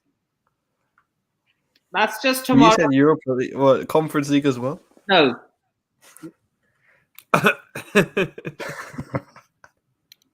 So tomorrow. Well, they're in the mud then, unfortunately. Like, what is it? West Ham? West Ham in the Conference League? If I had Dan Lawless on, I'd probably throw in that as well. Oh, he was not happy with that Mendy situation. He was so triggered. Oh, you know what? That was. I'm sorry, but VAR screwed that up. That was bullshit, man. I think that's nonsense. But to be fair, goalies. Somebody had brought it up. I think it might have been on my show. Where goalies in the Premier League are protected almost as heavily as quarterbacks are in the NFL. You can't touch them. You can't touch them. Not even brisk them. You can't even, you know, let's face it. Bowen was over him and his toe grazed Mendy. There's that didn't impact the fact that he wouldn't have been able to get up and make the save. That didn't impact the goal as far as I was concerned. But once the call's made, the call's made. This is what I'm saying. VAR is a bullshit. Go back to the way it used to be. Let the game keep playing. I'm sick and tired. I don't know about how you guys feel, but I'm absolutely fed up of sitting here going, yay, we scored. Okay, now wait 3 minutes before we can celebrate, guys. You know, hold on. Wait. Is the ref going to go to we got to do another camera? What do we have to do? It's absolutely ridiculous. It's frigging maddening. VAR needs to die. They have the goal line technology that's in the ball. They know if the ball is crossed the line or not. That's all we need. We have referees. We have linesmen. These are professionals that you train from a very young age. You make them get a certain amount of credentials before they can get to the level of being linesmen and referees in the Premier League. They are the best at what they do. We have to give them that credit and those abilities. With VAR, everything can be questionable. When you slow down every play in any sport, it can be definitely look suspicious. It can be quite, and your mind can be swayed then. Where it was VAR was brought in for clear and obvious fouls. Like the one I get from the one with Mendy, it wasn't clear and obvious. I'll be real, it wasn't clear and obvious. I thought that was a goal. I thought, we really screwed that up. We really screwed that up. I think Mendy, yes, over exaggerated it. Let him finish, Nippon. Hold on. Michail Antonio should not have been on the pitch. But that's what I'm saying. Like, they don't check VAR for that as well, which is a bit ridiculous. Like, why? What happened with wait? I don't know about what happened with Antonio. Why shouldn't he have been on the pitch? Because I hate the guy. He always scores against us. So Antonio was on a yellow, and then he was battling with Thiago Silva. He just grabs Thiago Silva's neck and then puts him onto the ground. Oh, and then he doesn't get a second yellow. Hands up in the face, and he doesn't get a card for that. He doesn't get a card. No. With Antonio, that's bullshit. Then you're right. Yeah, then that's. Would Antonio's be on this, not start? Would he make the bench off a top 14? All right, you start for us. I'm not gonna. What? over Aubameyang. Nah, you play with Aubameyang. What Antonio's a striker. Yeah. So you play Aubameyang on the left, Sterling on the right. You guys would mostly Antonio go up to front. 3-5-2, right? That's Tuchel's default anyway. Yeah, isn't we it? could play a 3-5-2. I wouldn't mind that. I mean, I'm saying Antonio would do that. And Antonio in a strike partnership. Huh? Sorry? I'd take Antonio. I'll tell you right now, He's a I'd good put him striker. on my bench tomorrow. Wait, would he hold bench to Harry Kane though? I'm not sure. I think he has the ability to come on in the last 10, 15 minutes of the game and bring something to a game, and he gives you an aerial threat, and he's a direct runner. He causes problems. Is he the guy that you really want as your premier striker with what's available out there in the world? No. But is he the worst striker in the Premier League? No. I think he's a solid, reliable striker. He's put some numbers in there for West Ham, and God knows for some reason he always seems to find the back of the net against us. So And again, I can only speak on what I've seen him play, and I see him play twice a year, which is against us. Yeah, he's quite. The problem So is and in those times he's solid. He's a good player. He's quite injury prone, which is the He always problem. scores against us as well for him. But he's older now, Fahim, is he not? Is he like 28, 29 or something up there? Is he not now? 30. Let me see. Is he in his 30s already? He's got good link-up play. That's why I like him. He's strong, good in the air. He's not bad at finishing. Yeah, perfect. Like it's not a bad Premier League striker. Right. I'd take him at Arsenal too, but the problem is Arteta doesn't want him. Arteta wouldn't sign him. And again, that's Well, just to be Arteta in a nutshell. To And be with honest, regards to Jesus is better. To be honest, I think Jesus is better.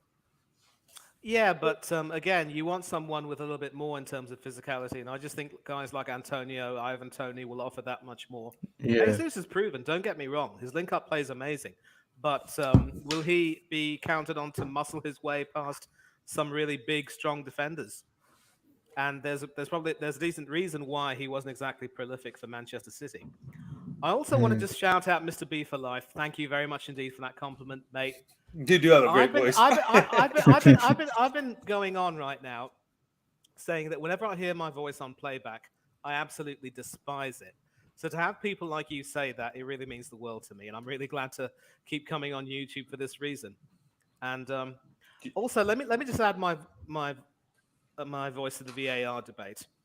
I actually think that when these decisions are proven to be right, as it was in the Arsenal-Manchester United game, then yes, VAR is very useful.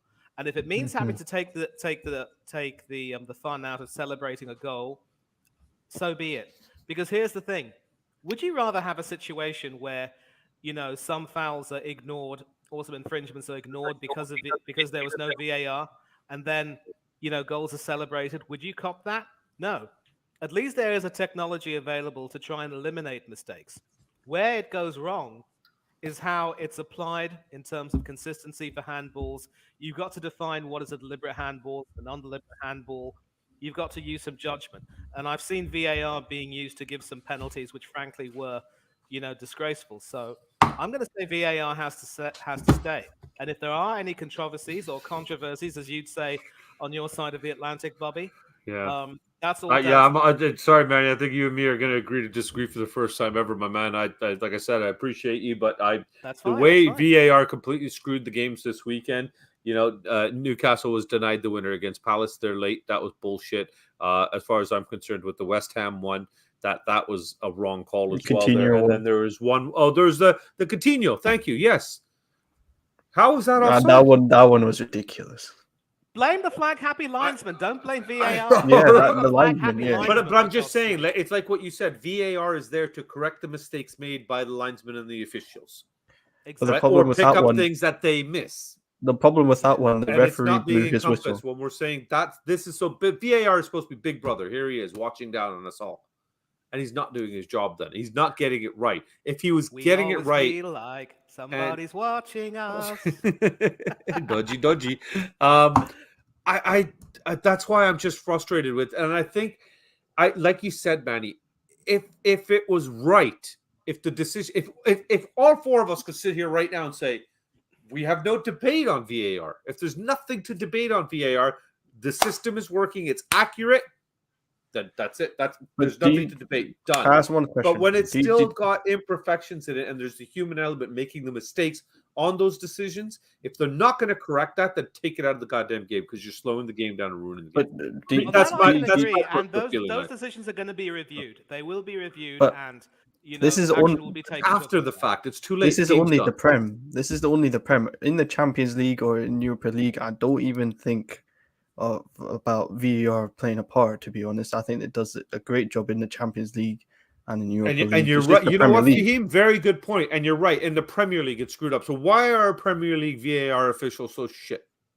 Yeah, that's something that we need to Maybe question, that's not the VAR, question. to That, be maybe honest. that's the question. Yeah. Yes.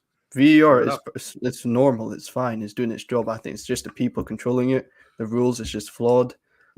Yeah, that's the thing. Absolutely. And that's what you said. The rules are flawed because how can we, again, all four of us, all four football fans, all four watch football, and we don't have 100% concrete answer on what a handball is, what this infraction is, what's the penalty to this. It's there's too many gray areas with it still. So when you're saying that this is Big Brother doesn't have a gray area. Big Brother's black and white. And Right. if it was at that point, I could understand. Tomorrow's UCL predictions and the Premier League. Yeah, go for it. Go ahead. Bring up the games, buddy. Okay. The two 5:45 kickoffs UK Standard Time are Ajax versus Rangers at the Johan Cruyff Arena and Eintracht Frankfurt versus Sporting Club de Portugal at it is at the Deutsche Bank Park. Yeah, they're in Germany. Yeah. So, Fahim, what do we say? Ajax have lost a lot of top players, so I don't know how they're doing right now in their league. I'm going for a draw. I'll go for 1-1. Okay.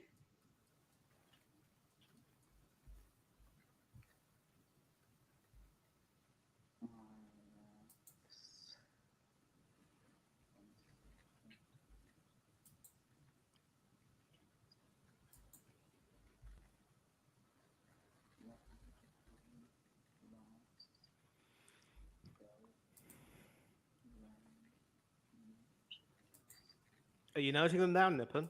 Yeah, I am. Manny, what are we saying? Ooh, this is a tough one. I'd like to predict a draw too because I think Ajax will be a little bit undercooked, but Rangers haven't gelled yet, so it should be a draw. I'm going for 1-1. 1.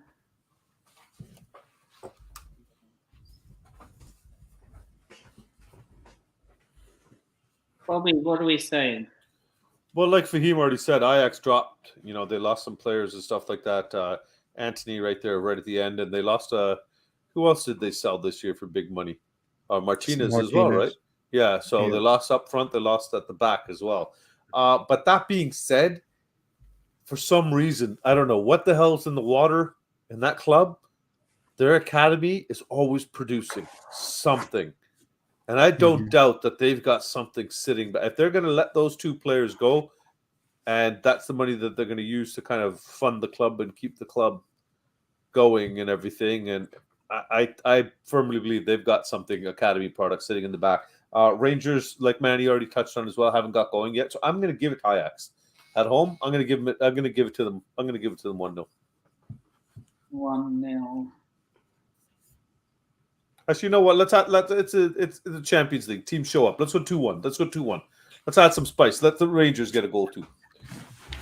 Let's add some spice, baby. Nobody likes 1-0 or boring. Spice, baby. Spicy. I'm going to shock everyone by my result. You always do. 17-0 Rangers. No. Oh. I'm going for Ajax 1, Rangers 2. Ooh, that's a big call if I ever heard it. You know what? You know another big call I did a few months ago. I predicted Villarreal to knock out Bayern Munich from the Champions League. Well, Yeah, that was I big. remember that. You were on that stream, weren't you, Fahim? Yeah. Like, I think it was myself, you. I think Brad was there as well from Leicester Till I Die TV. Shout out if you're listening, by the way. Who's that? Sorry, from Tottenham TV? No, Leicester. Oh, okay. We're talking about Brad, not Brian. Shout out to Brian Daigle, by the way. There's a Brad in our community as well. Is he? Oh yeah, Brad Matthews. Right. So I'm going for a 2-1 win to Glasgow Rangers. They're on the Champions League isn't the Champions League without shock results. Fair enough. Frankfurt versus Sporting Club de Portugal. Who's first? You can start this time, Bobby. 2-0 Frankfurt. 1 no. 1-0. No. Frankfurt. No, they didn't lose him. 2-0 Frankfurt. I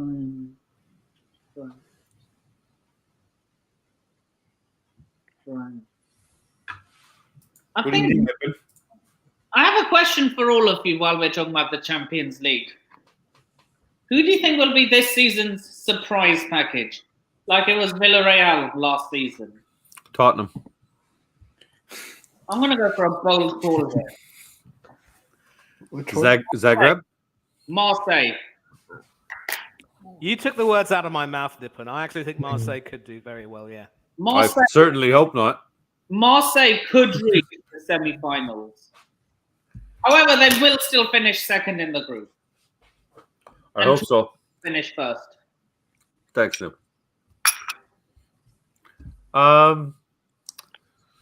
Who could be the surprise teams here? Who could be the surprise Cinderella team? Like we had Ajax a few seasons ago. Yeah, but to I'm be fair, gonna go- Ajax had some great players on that team.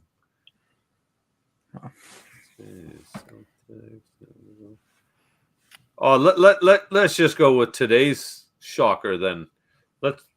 Let's take Shakhtar. Oh, yeah. The one team with a good shout could actually be Salzburg. They drew with AC Milan today. I actually thought Milan would have won that game, but Salzburg surprised me. They even took the lead. So yeah, here's my bold prediction. Marseille will reach the semi-finals, knocking out a favourite along the way. Who's that? Well, Group D, so it would be one of the winners out of Group C, right? So Barcelona, Inter, Bayern. That's the group of death, mate. One Group is the group of death. That's crazy, man. is getting knocked out by Marseille. It's almost heartbreaking though when you see that kind of a group, though, because you want to see these teams kind of move on, and it's I don't know. I'd prefer these guys get split up the way they're seeded or something, but still, there's a lot of strong teams. You never know who's strong. It's European football; anything can happen. Who wants to go next out of Fahim and Manny? Manny's next. Fahim went first, then me, so it's Manny's turn. So this is for Frankfurt against Sporting Club, right? Oh, sorry, you're still on the Frankfurt one. My bad. I'll Yeah. shut up, Nippon. Yeah, so I mean, I already gave my call. I mean, my first choice would have been Marseille, but Salzburg is in with a shout too. My prediction for Frankfurt against Sporting Club will be 2-1. Frankfurt should win, but they will concede a goal. Frankfurt 2-1. Fahim, what are we saying? Yeah, 2-1 Frankfurt.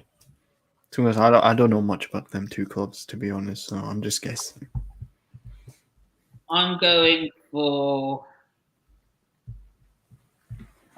I'm going for a 3-1, no, a 3-2 Frankfurt win. Mario Götze and Pedro Goncalves being on the score sheet.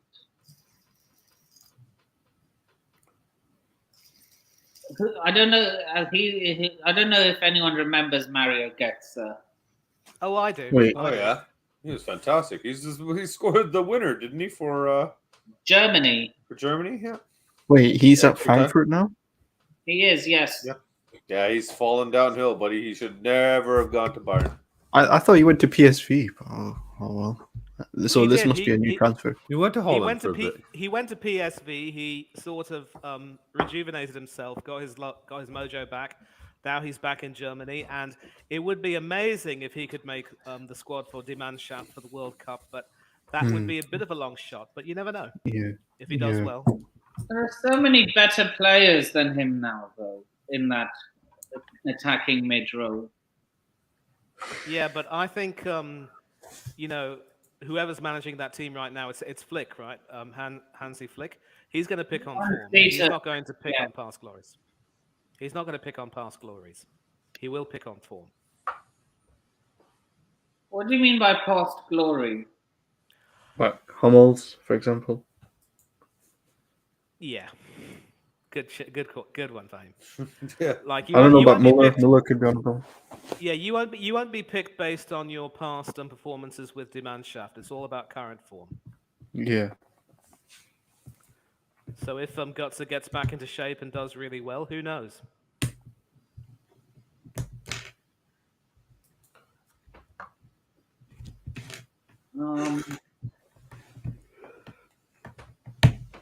Big up, Miss Melina. How are you?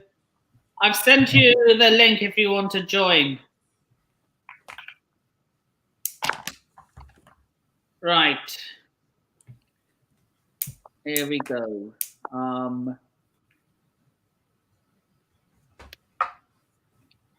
Right.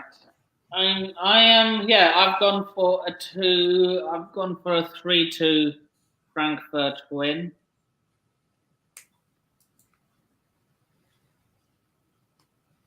Right.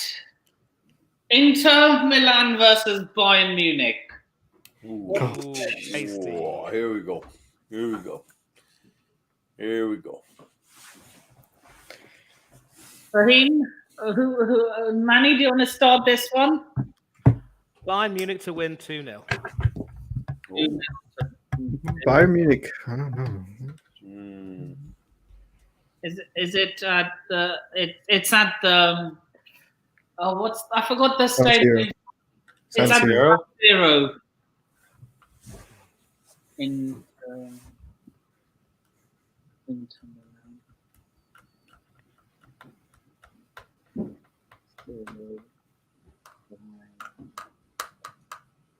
I don't think this season Bayern Munich will be all that. I'll be real with you. Obviously, they're a monopoly in Germany, but I think they won't be all that in the Champions League. Yeah, no Lewandowski now, so they've got Mane up front. No, it's not disrespect to Mane, but it's not like he's not like an actual striker. He's more of a winger. But He isn't. I think that's why. So, No, Right. Nagelsmann will get the best out of him, I think.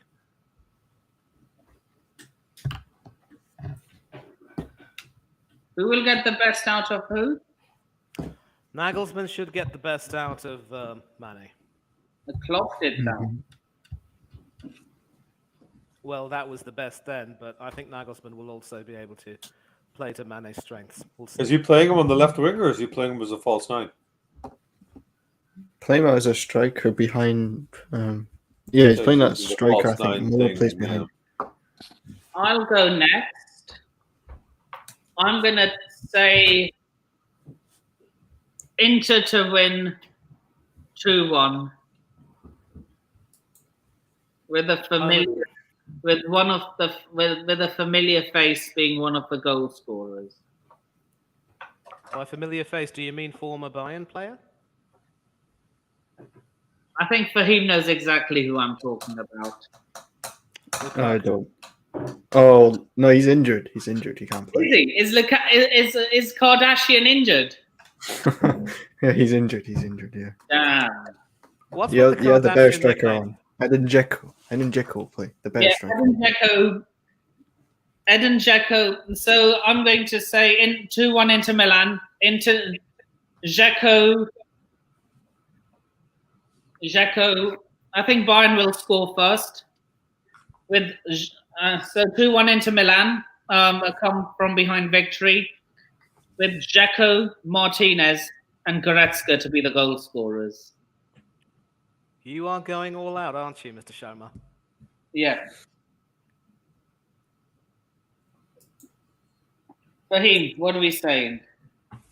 I'm going to go for 2-2. Yeah.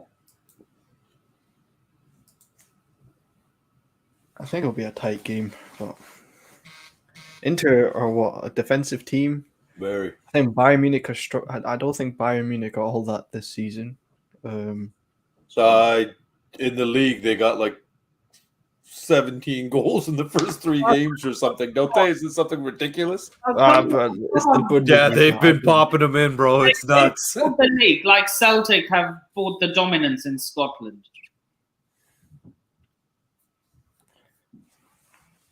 But last time I checked, they weren't at the top of the league table. Oh no, wait, where are they? Yeah, they're third in the league table, but Bayern by is? 1 point. Yeah, by 1 point. How many goals have they scored? No way! No, by 1 point. I mean, No, I'm just curious about how many goals they've scored, though, compared to the conceded. well, they scored 17 goals in 5 matches. Flipping it. Yeah, because I remember when my son told me about it. He was like, Dad, they've scored like 15 goals in 3 games or something. I was like, holy crap. Yeah. It's a marathon, not a sprint. Bayern I'll be have there. no L's at the moment.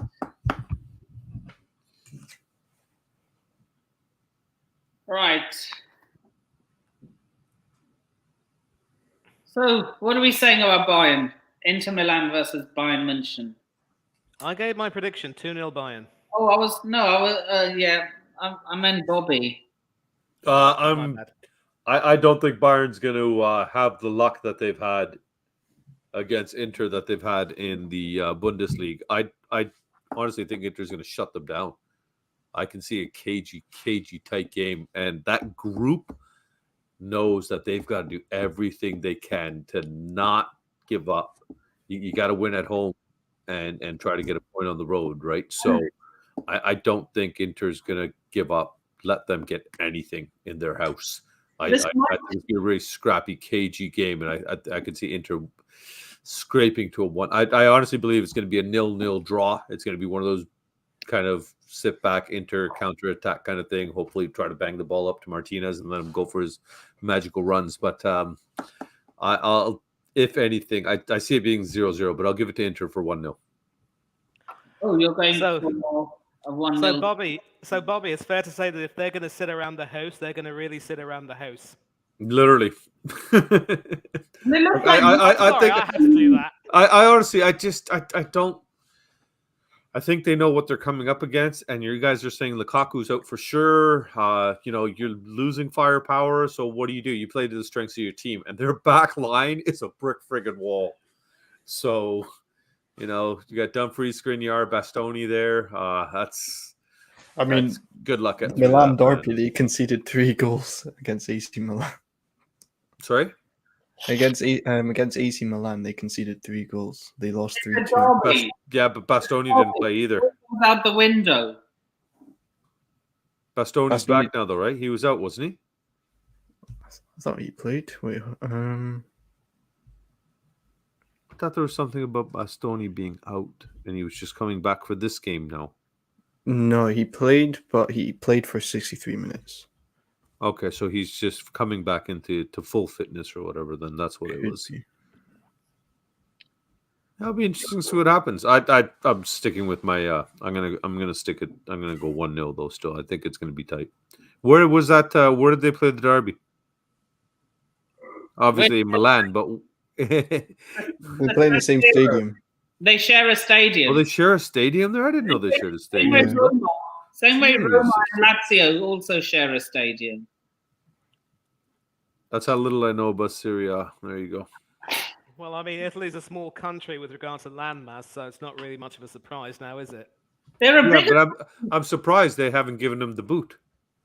They're You see what I did there, Manny? Yeah, that was for you. Yeah, the I boot. saw that. You see I that was saw for that, you. I saw that. No, I saw that. I'm That learning was from good. the That was best, baby. good. I'm learning That from the was best. good. That was good. That was good.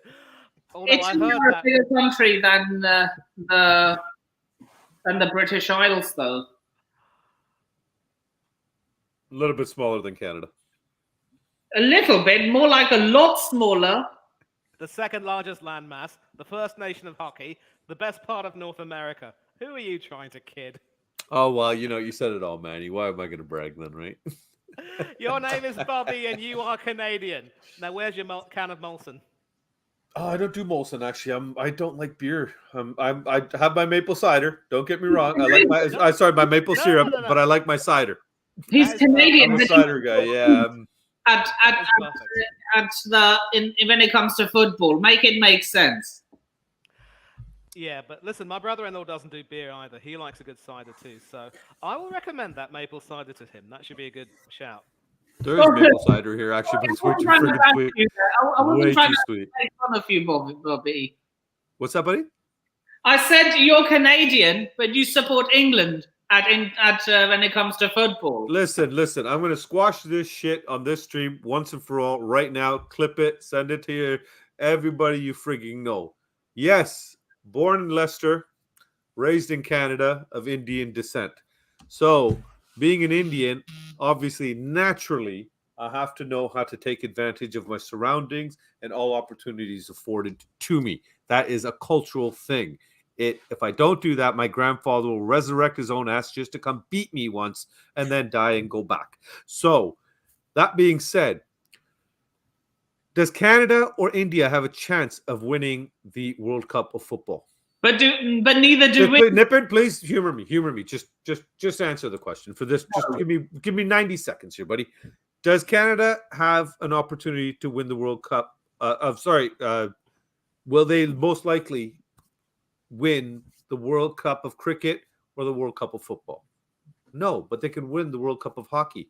So when hockey, the World Cup's on, or the championships are on, I'm Canadian. When the World Cup of cricket is on, is Canada going to win? No. Is England going to win? Most likely not. I am Indian, my friend. When the World Cup of football is on, well, India doesn't even forget it. Canada, we're slowly coming up there. Bobby, just listen to me, my dear friend. There's a problem with me too, because if I support England in cricket, my father will say to me, "You traded, get out of my house." Hell yeah. Yeah, you should. But the difference is, though, Manny, your dad knows what cricket is. God bless my father. I love him. He's a hardworking man. He provided everything under the moon and sun that we ever needed in life and let me do whatever I needed growing up. Always put me in sports, whatever we wanted. But the man could not tell you the difference between a football and a cricket bat. Right. My dad knows zero about sports. I love him to bits, but he is not a sportsman. My chacha, my uncle, is the one that is the sports guy in the family. So yeah, my dad played football in medical school. He didn't like cricket very much. He enjoyed playing badminton whenever he could, but cricket was never his game. No. I figure. Yeah, I prefer. I can play pretty much. I enjoy playing pretty much every sport, So but there's very few sports I can watch. Basically, you're Canadian when it comes to hockey, Indian when it comes to cricket, and English when it comes to football. 3 for 3, baby. You got it. You're on the trolley. You're on the trolley, Nippon. Now it's done. That's what you call. That's what you call taking advantage of your environment. So kids out there, make notes. For me, I'm a patriot. It's England over India. India against everyone else. Nippon, I have to head off. Big up to you all Bobby. Your predictions in the group chat. I'll try. I'll put all of them in. But yeah, big up to all of you guys. Nice chat. Good to see you, man. Take care, buddy. Have a good good night. Right. Cheers, Rahim. Sorry we took a bit too long with that. But yeah, so that's it. Right. The next. So where are we now? We've done Inter versus Bayern. Yep. Barcelona versus the Victoria Plazen. 3-0. 3-0 to the Belgrana, yeah? Yep, to the Blaugrana.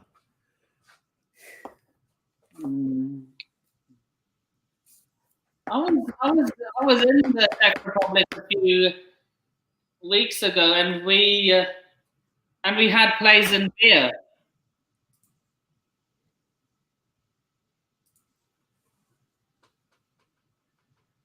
You mean Pleasant came to London to play? No, I went to Prague. Oh, nice. Oh, nice. Didn't quite hear you there. My bad. Bobby, what are we saying? Barcelona versus Victoria Plazen.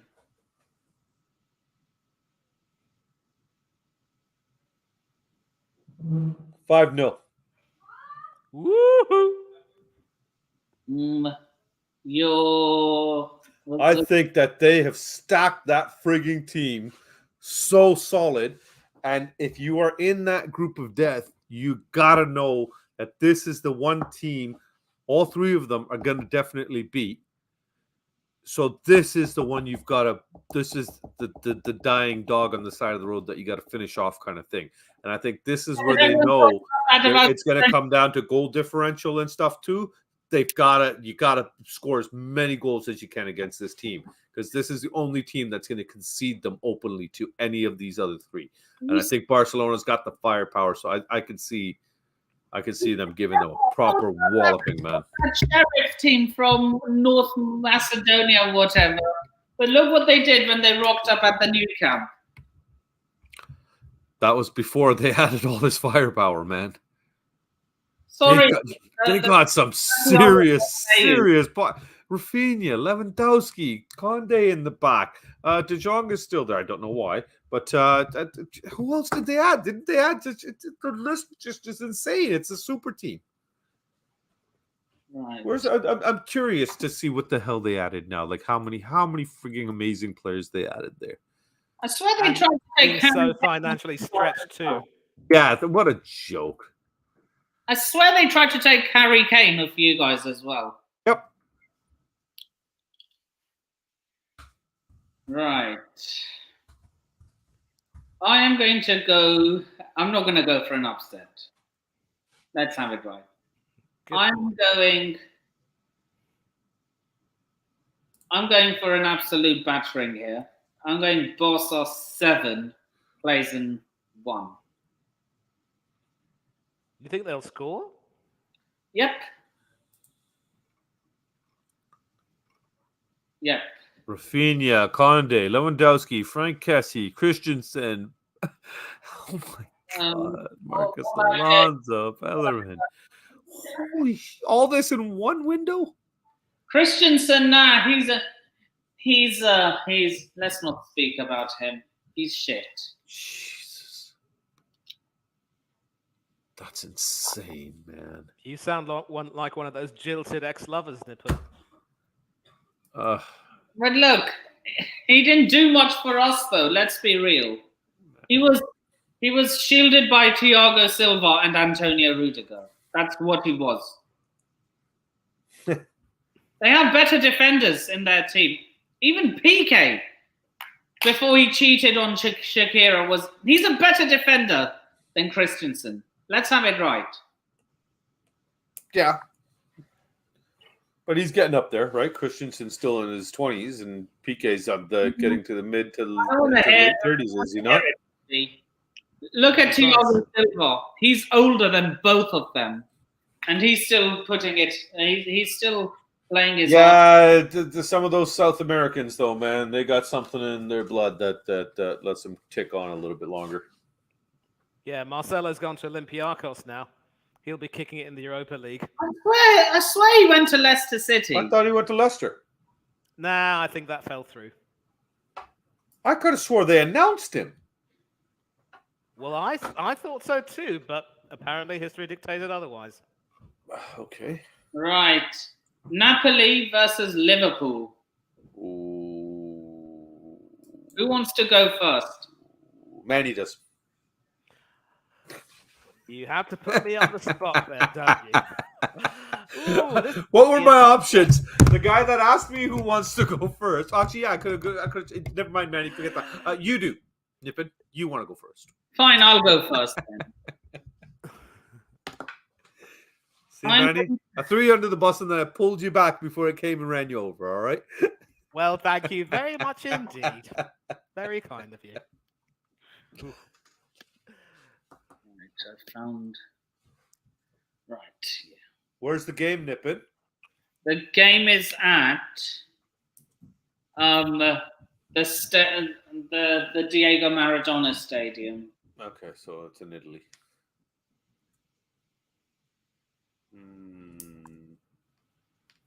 How's Napoli doing in the league so far? Either of you know? I'm gonna check right now. Okay. League form goes out the window though when it comes to the Champions League. Sometimes it does, sometimes it doesn't. Sometimes your league form carries over. Not the I case know that. for Liverpool and my own club.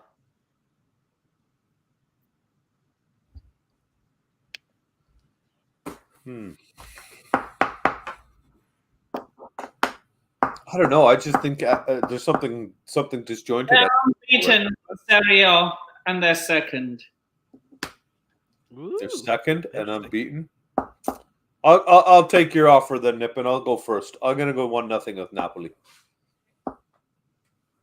Liverpool, something's wrong. The Klopp 7-year itch has come. You think?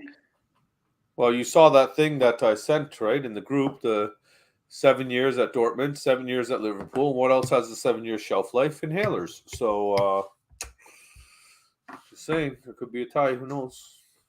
He has more pattern. He lost. Okay, at Dortmund, his best players were being ripped apart from his grasp. You didn't hear what the last line to what I said there, Nippin. The other thing with the 7-year connection was the inhaler thing that everybody jokes about, that conveniently his entire team always has asthma and needs the steroid inhalers. And inhalers are set to last 7 years, apparently, is their expiration. So it was Right. a dig, my friend. Just a dig. Right. What are you saying, Manny? Yeah, this is going to be a tough one as well. I think the way Liverpool are going right now, they're going to have to, get their act together and fast. I was surprised when they didn't beat Everton. Of course, to be fair, Pickford had the game of his life. He always turns into prime Buffon against them for some reason or another. Sure. And I think I'm going to go with a 1-1 draw because I think Klopp will definitely have them fired up. But I just don't think they'll have that much to be able to knock out the Neapolitans, if that's the right word. Neapolitans, yeah. Yeah. Yeah. Oh, speaking Right. of which, Nippon, what do you think of the ice cream flavor? I like it. All three flavors. Right. I am going for. Sorry, Nippin, how long do you think we're going to be going here?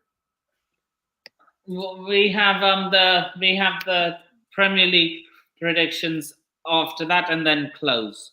Okay, about another 10 or 15 minutes here. Boss lady's already calling me. Right. So I am going to be the only person to predict that Liverpool will win. I'm going Napoli 1, Liverpool 2. Do you live in a casino, Nippon? I would understand if you live in a kitchen, but not in a casino. No, I don't live in a casino. I live in a house. Duh. Yeah. You're saying you're a gambling man. I'm a family man, not a gambling man. You're a grumbly man? Huh? Right. Atletico Madrid versus Porto. What are we saying? 2-0 Atletico. Same. Exactly what I was thinking, about to say it as soon as you did. Sorry for being so quick. Should have let you go first. Excuse That's me. okay. No problem. Like they say, age before beauty, right? You're a young guy. Oh, thank you very much indeed. I love the I banter mean- between you two. You're still a young man. I was that young once. I remember when my hair and my goatee were black. Please don't talk like that. You know it's going to happen to me too. Yeah, but you've got catching up to do. The thing is, I'm pulling away from you. I am. You know what? I'm going for a boring 0-0 draw. Atletico, Yep. the Porto, Yep. they're both attacking teams, bro. Wait, Simeone's a defensive manager. No, they're not. He's not that defensive. He's pretty good. Plays his good counters, man. Oh yeah. He's Right. no Mourinho, that's for sure.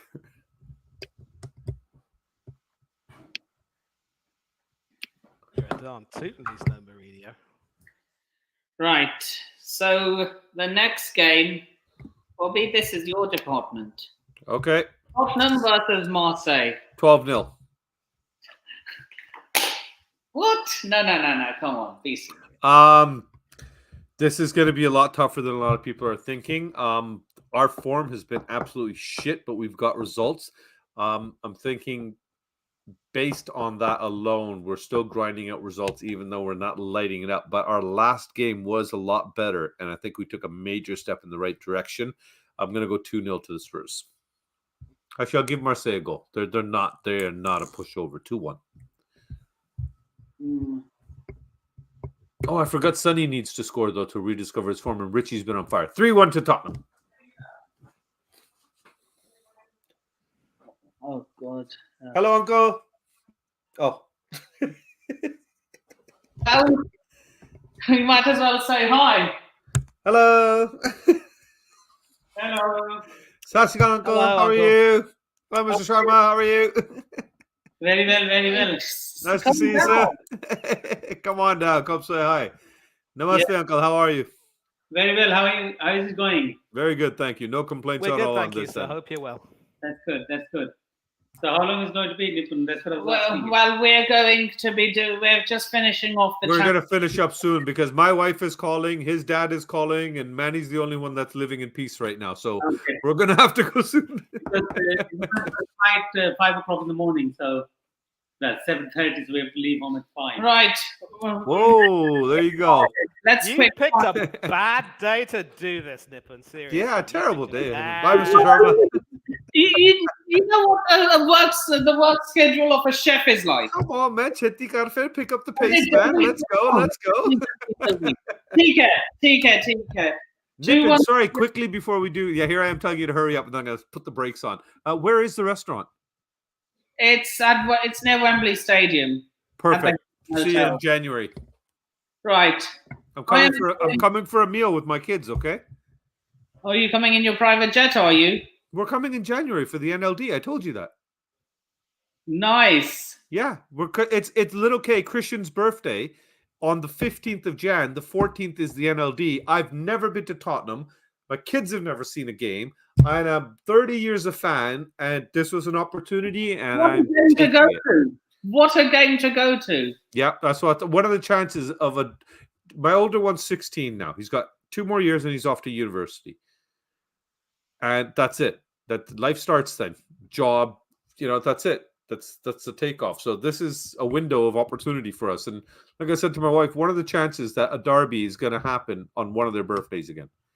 So and the big guy's birthday is August. So I'm definitely not flying to England in August when it costs a bloody fortune. So this is the opportunity. We're ready to go, baby. Come on, let's go. Manny, where are you? Just quickly. Where do I live? Yeah. I'm actually all the way in India at the moment, and it's 4 a.m. here, so Oh my I'm God. losing a lot of sleep. But I'm also hoping to come back to the UK very soon, and I will let you boys know, obviously. Please And, do. Yeah, get my number for Nippon and make sure you keep in touch via WhatsApp or whatever, okay? Oh, definitely, definitely, no chance. Yeah. Manny, All right, then, Nip, let's get this going then. Let's wrap it up then. Go ahead, buddy. Yeah, get the show back on the road. So what was the game? Marseille, Tottenham. 2-1 to the Spurs. No explanations Good needed. man. Good man. 2-1. I mean, don't get me wrong. I'm cheering for Marseille, but Tottenham will just have too much for them. But that's what I'm saying. I appreciate the fact that you say, like I would say to you, I despise Arsenal. I absolutely hate your team. I hate them so much. I don't allow any red in my home. But I like you. Wow. Yeah, No the red only- in your home. The only red you'll see in this house is on the flag, or if it comes on a bloody Spurs kit. Yeah, I had 3-2 to the Lily Whites. not that bad, Manny. I'm exaggerating. That's all good. It's all good. It's all good. It's all good. It's all Club good. Brugge versus Bayer Leverkusen. Leverkusen. For a 2-1 Leverkusen win. Who are Leverkusen playing? Club Brugge. What was Belgium that? I champ- didn't hear you. Club Brugge, the Belgium champions. Oh, Club Brugge. Club Brugge. Yeah. Club So I Brugge. don't think they're a pushover either. I know people think they are because they're but they're Belgium champions, man. So, and wait a minute, didn't Toby go back there?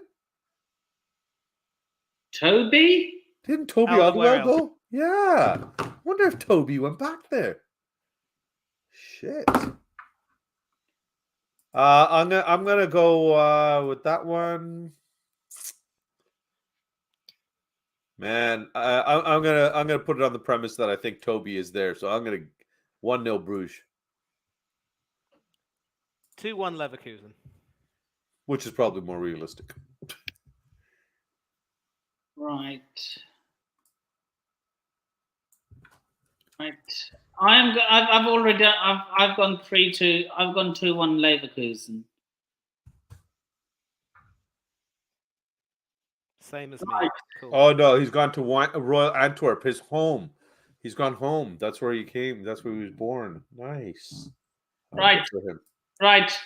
One more segment and then we're ending it, which is the Okay. Premier League. Quick fire. Everyone. Boom.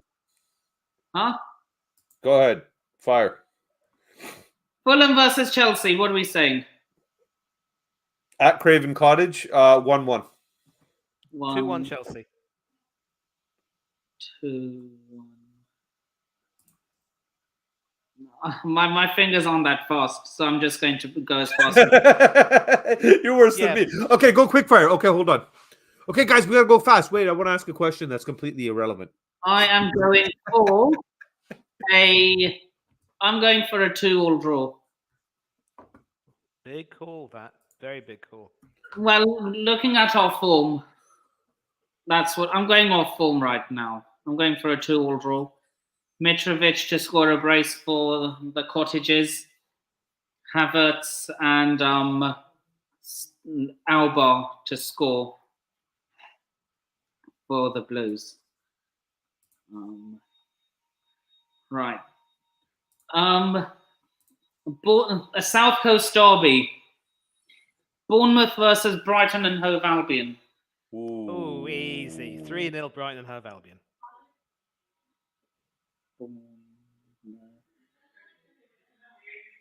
Actually, you know what? Make it 3-1. Bournemouth will score, but Brighton will score more. Bournemouth 1. Bobby, what are we saying? What did you say, Manny? Sorry? My Bournemouth- prediction was 3-1. It was 3-1? Bournemouth against. Yeah, Yeah, no, 3-1. I think that's pretty accurate there. 3-1 is a good shout there. I think that for Brighton, yeah. I'll just, so I'm not playing copycat here, I'll go 2-1 Brighton. Right.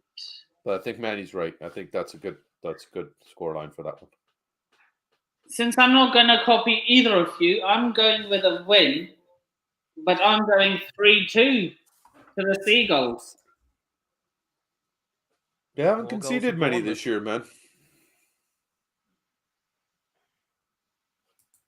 3-2 to the Seagulls. Southampton versus Brentford Ooh, where? at the St Mary's. 1-0 Brentford. Manny, what are we saying? 2-1 Brentford.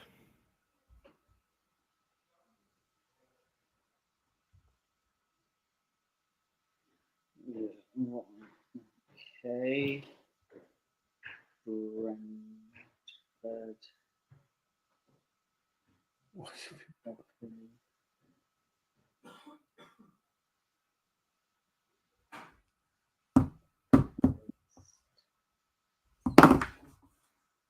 There's a lot of copying and pasting going on my phone. I am going 2-0 to the Bees. 2-0. Good shout.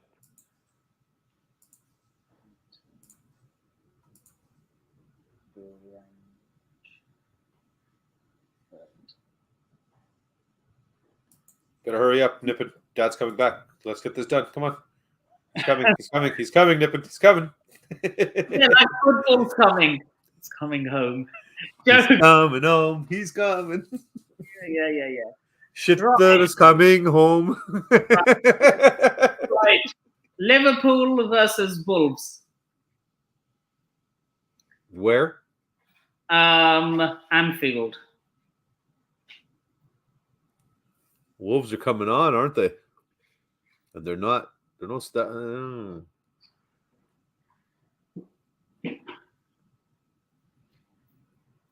What do you think, Manny? 2-1 to Liverpool.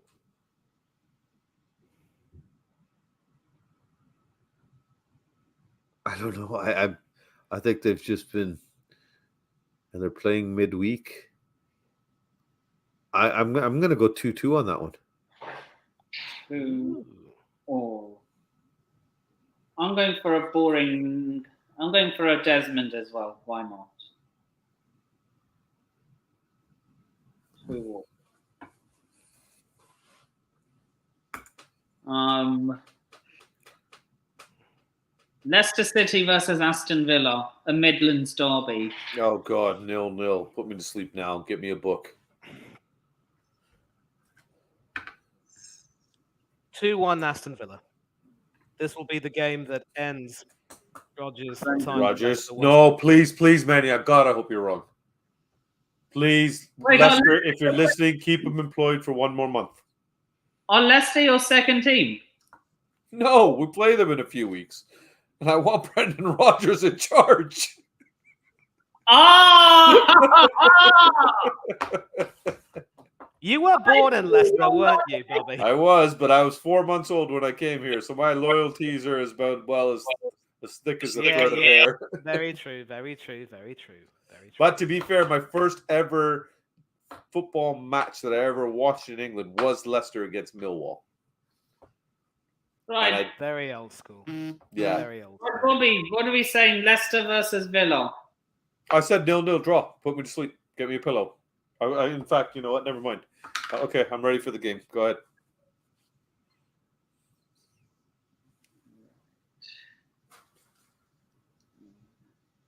And Manny, you said 2-1 to the Villa, right? Yep, I did.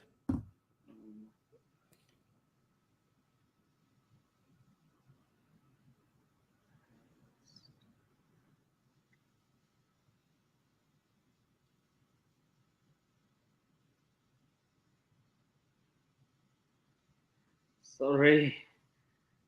2-1 to the Villa.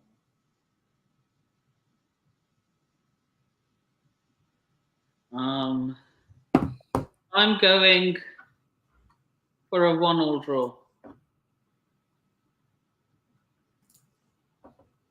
And I think this will be the match that gets Brendan sacked. And how fitting would it be? God, I hope you're both wrong. It's Steven Gerrard who gets him sacked because he Oh yeah, he's the one that benched Gerrard, got Gerrard out of Liverpool pretty much. Yep. Nice. Yeah. What a way to leave. But then Gerrard was the one who slipped and cost Liverpool the title. And then threw his toys in the pram and said, "I'm Steven Gerrard. You can't bench me." No one's untouchable in football. Right. No, not Manny. Bobby, this is your department. Man City versus Tottenham. Oh man. Oh, at the Etihad as well. we are their bogey team, and both coming off midweek fixtures, they're going to have the extra day of rest on us as they played today. I'll be happy to walk out of there with a 1-1 draw. Right. 1-1. Whoever's in the chat, they can clip me up all they want. But I'm going for a 3-2 Tottenham win. That bogey team thing. That's Man City's favorite scoreline. A 3-2 Tottenham win. Manny, what are we saying? For me, it's going to be a 3-1 Manchester City win. 3-1. Oh, man, you're doing so well with me. Don't You know worry. what? I think they will win at least one of the. And put it this way: if they don't win this game, they will win the game at White Hart Lane. Put it that way. Same way I made a status. I think Manny saw this one as well. That Man United will win at least one Manchester derby this season. I don't remember seeing that. I did see a tweet where you said that if we lost to PSV, you wouldn't banter us. So that was nice of you. Yeah, because look at how shit my team is doing. I did see banter that you after you lost to Man United, but that's because we won against West Ham in the league. Europe is different. If my team lose in Europe, I'm not going to banter another team. What are you playing, Manny? You could say that it's some sort of hypnosis music. I was gonna say, man, you how the hell are you listening to that and staying awake, man? It's only 7 p.m. for me here, and I'll be putting me to sleep, mate. Right. Gunners versus Toffees. What are we saying? Where? At the Emirates. Oh, 2-0 Arsenal. 2-0.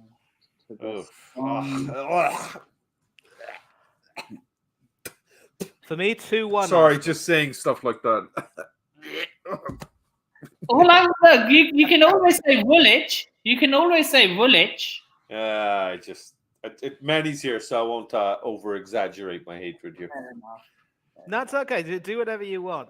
I mean, I predicted a Manchester City win, so you're welcome to do whatever you want. My respect for you outweighs my hatred for them, Manny.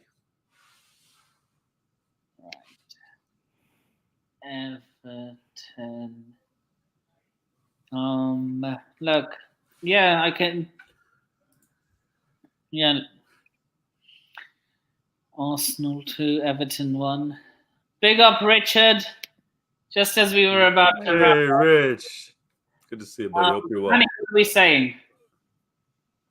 I said 2-1, remember? Oh, yeah. You're going for the same scoreline as Bobby. No, I said No, I 2-0. Yeah. Oh, I'm not giving Everton anything. I don't think Fat Frank's got anything. you really? What is it with Tottenham fans and Frank Lampard? He's a dick. We hate him. He's just... Why? Dude, man, he's Is just because he's Frank. is the Arsenal fan okay? Rough week. Look. The Arsenal fan is perfectly fine. I'm perfectly okay. Look. All good. Look, whenever Chelsea lose, I just laugh. Look, put it this way, Richard. If you don't laugh, you will tear your hair out. Arsenal 2, Everton 0. Good. I'll probably wash my soap out. I'll probably wash my mouth out with soap after saying this. Use the hand sanitizer. It's better. It tastes fun. It tastes good. It's Yeah, lemon. I'll probably drink water after saying this. I'm going for Did I hear you correctly? It tastes good? I'm going for a 3-2 win for the scum. Better than soap. It's got alcohol in it. It's got to taste better. No, I don't know. I don't drink it. You want to wash your mouth out with alcohol? Just gargle with some whiskey and be done with it. West Ham Ketchup. United. Not this guy. Hammers See versus what Kesha does. Brush her teeth with a bottle of Jack. Because There when you she go. leaves for the night, she ain't coming back. Hammers versus Magpies at the Olympic Stadium. Newcastle. Are you Newcastle just 2. saying that because you hate West Ham? 2-1 Newcastle. Are you just saying that because you hate West Ham, or No, because I think Newcastle is very underrated, and they're going to play some good football under Eddie Howe, and Alexander Isak is going to be a beast. Sorry, West Ham fans, if you're watching. Here's my prediction. 3-1 Newcastle. Okay, you went for a 2-1 Newcastle, right? Bobby? I went 2, and Manny went 3. He won up me. Yeah, because of Isak.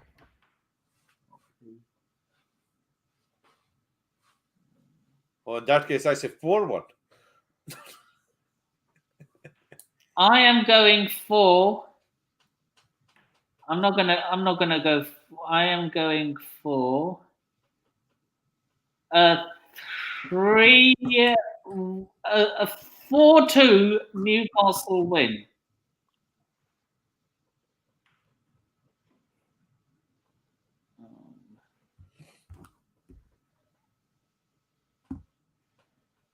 Yeah, my mum's going back to the homeland.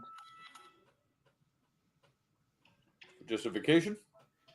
To see to see my nanny. Oh, nice.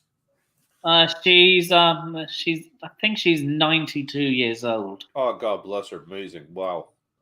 So we don't know how long she has left. So Yeah, you know how it is, buddy. Anything over 75 is a life to be celebrated nowadays. yeah. Yep. Hell, we're getting to the point where soon we're going to be saying anything over 60 is a celebration. We're not even going to make it to retirement age, some people. It's crazy. We're getting worked to death. Right. Why do West Ham and Tottenham hate each other? That's something I never understood. London rivalry. London, buddy. We all hate each other. West Ham. I don't see many. It doesn't seem any hatred towards really Brentford. They don't come into it, I guess, because maybe if they stick around in the Premier League long enough for us to develop a hatred towards them. And you guys and Arsenal and, Yeah, the sad thing is that Jimmy Greaves played for 3 of those clubs: Chelsea, Tottenham, and Oh West my Ham. God, yeah, that's right. Wait, no. Jimmy Greaves was a gooner? No, Chelsea, Tottenham, Chelsea, and West Ham.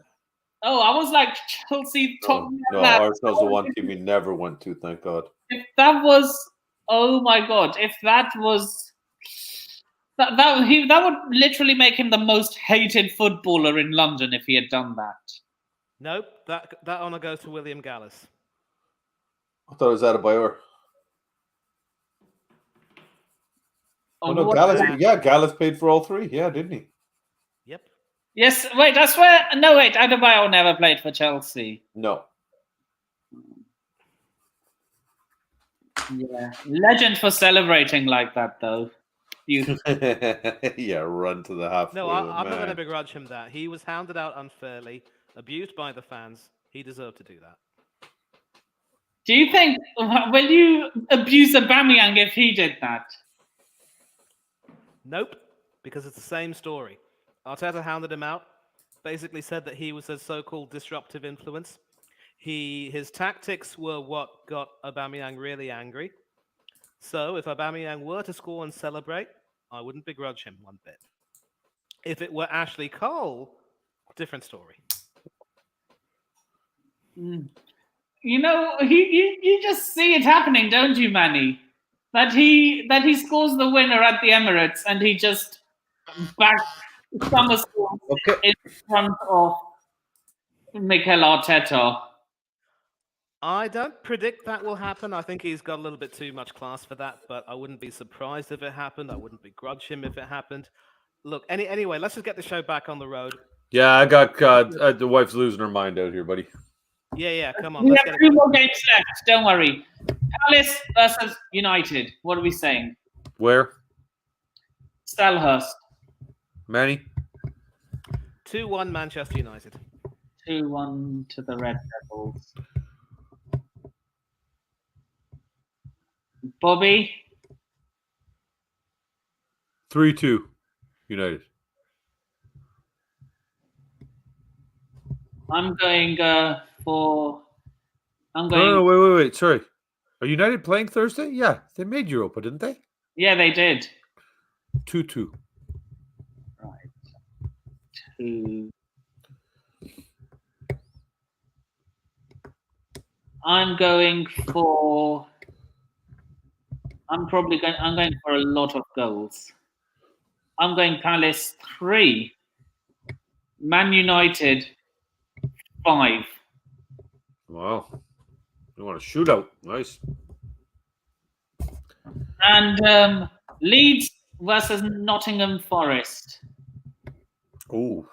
Oof. The Whites versus the Trees. Where?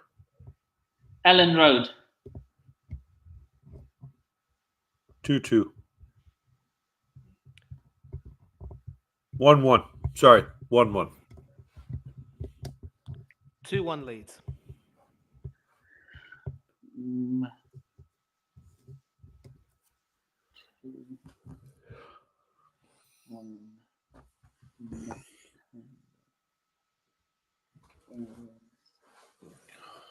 Brad and Chris would like that result. Big up to them.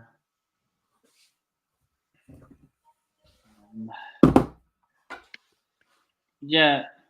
Chelsea, what's going on? I'll tell you what's going on. Sometimes it may be good, sometimes it may be shit. If do you remember? Do either of you remember that? Was that Ranieri or Conte? Or Neither. Vianney? Neither.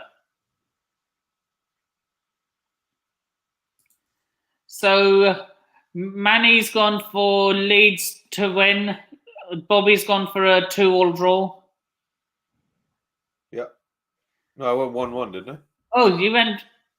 Okay, leave it at 2-2. That's fine. Okay, I'm going for. A shock. I'm going for a Forest win. Leeds United 3. Sorry, Leeds United 2. Nottingham Forest 3. So that concludes our podcast for this week. You covered all the games? Yep, that's all the games. Yep, that's all the games. I would like to thank Bobby and Mr. T for coming on.